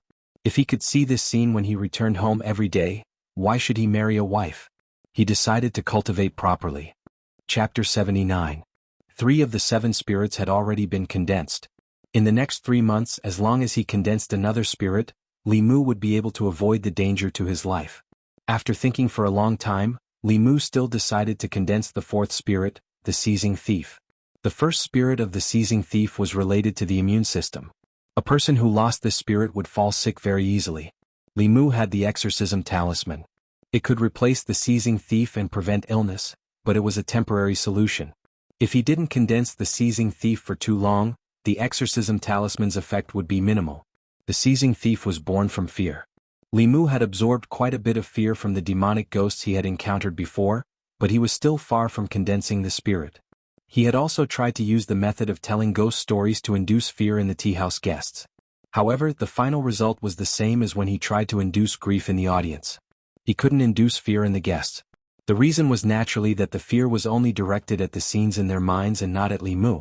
If he wanted to condense the seizing thief, he had to find another method. When Li Mu arrived at the county yamen, he realized that Li Qing wasn't there. Zhang Shan and one of Hanja's constables were gambling. Old Wang was watching from the side. Li Mu patted Zhang Shan's shoulder from behind. Zhang Shan jumped up. When he turned around and saw that it was Li Mu, he patted his chest and heaved a sigh of relief. "It's you, Li Mu. I thought it was the boss. You scared me to death." Naturally, Li Mu didn't waste all his effort in inducing Zhang Shan's fear. The attraction of emotions had to be like this, face to face, and it had to be directed at Li Mu. However, after thinking for a long time, Li Mu couldn't think of any profession that could make it convenient to scare people. Since there was nothing he could use as a reference, he might as well create one himself. A thought flashed through Li Mu's mind. He suddenly had an idea. He was about to walk out of the duty room and go back to discuss it with Lu Hanyan. When he turned around, his vision suddenly went dark. It wasn't because he was dizzy, nor was it because the sky had darkened. It was because a figure was blocking the door of the duty room, almost completely blocking the door. This person was tall and abnormally fat. Qin Miao Miao, the daughter of the county minister whom Li Mu had met before, could be considered as a little bird in front of him. Li Mu thought for a moment and remembered that this person was called Wu Bo, one of the cultivators in the county government. However, 3 months ago he was seconded to participate in the suppression of the zombie disaster in Zhou County. Today he appeared in the government office again. "Get out of my way." Wu Bo squeezed in from the outside and rudely pushed Li Mu aside, asking, "Where's Junior Marshal Sister Li?" Zhang Shan put away the dice and said, "The boss is not here." Wu Bo's gaze swept across the room and then he swaggered out. After he left, Zhang Shan curled his lips and said, "Didn't Fei Bo go to the neighboring county to catch zombies? Why did he come back so soon?" "Shoo."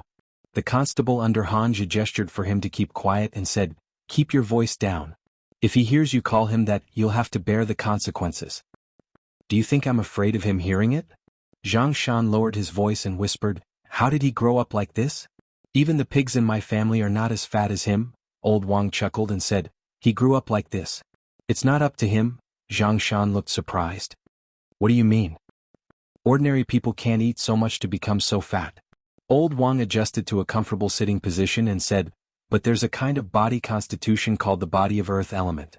This kind of person's 5 elements are all earth, so it's easy for him to absorb the qi of the earth. That's why he grew up like this." Zhang Shan clicked his tongue and said, "What kind of stupid body constitution is this?" "It's not a stupid body constitution." Old Wang shook his head and said, "He is a little fat, but his cultivation speed is faster than that of ordinary people. Many cultivators yearn for such a physique. Don't be fooled by his fat body. In the county government, if County Magistrate Zhang doesn't use the imperial court's treasure, he is no match for him." Zhang Shan was stunned and asked, "Our boss can't beat him?"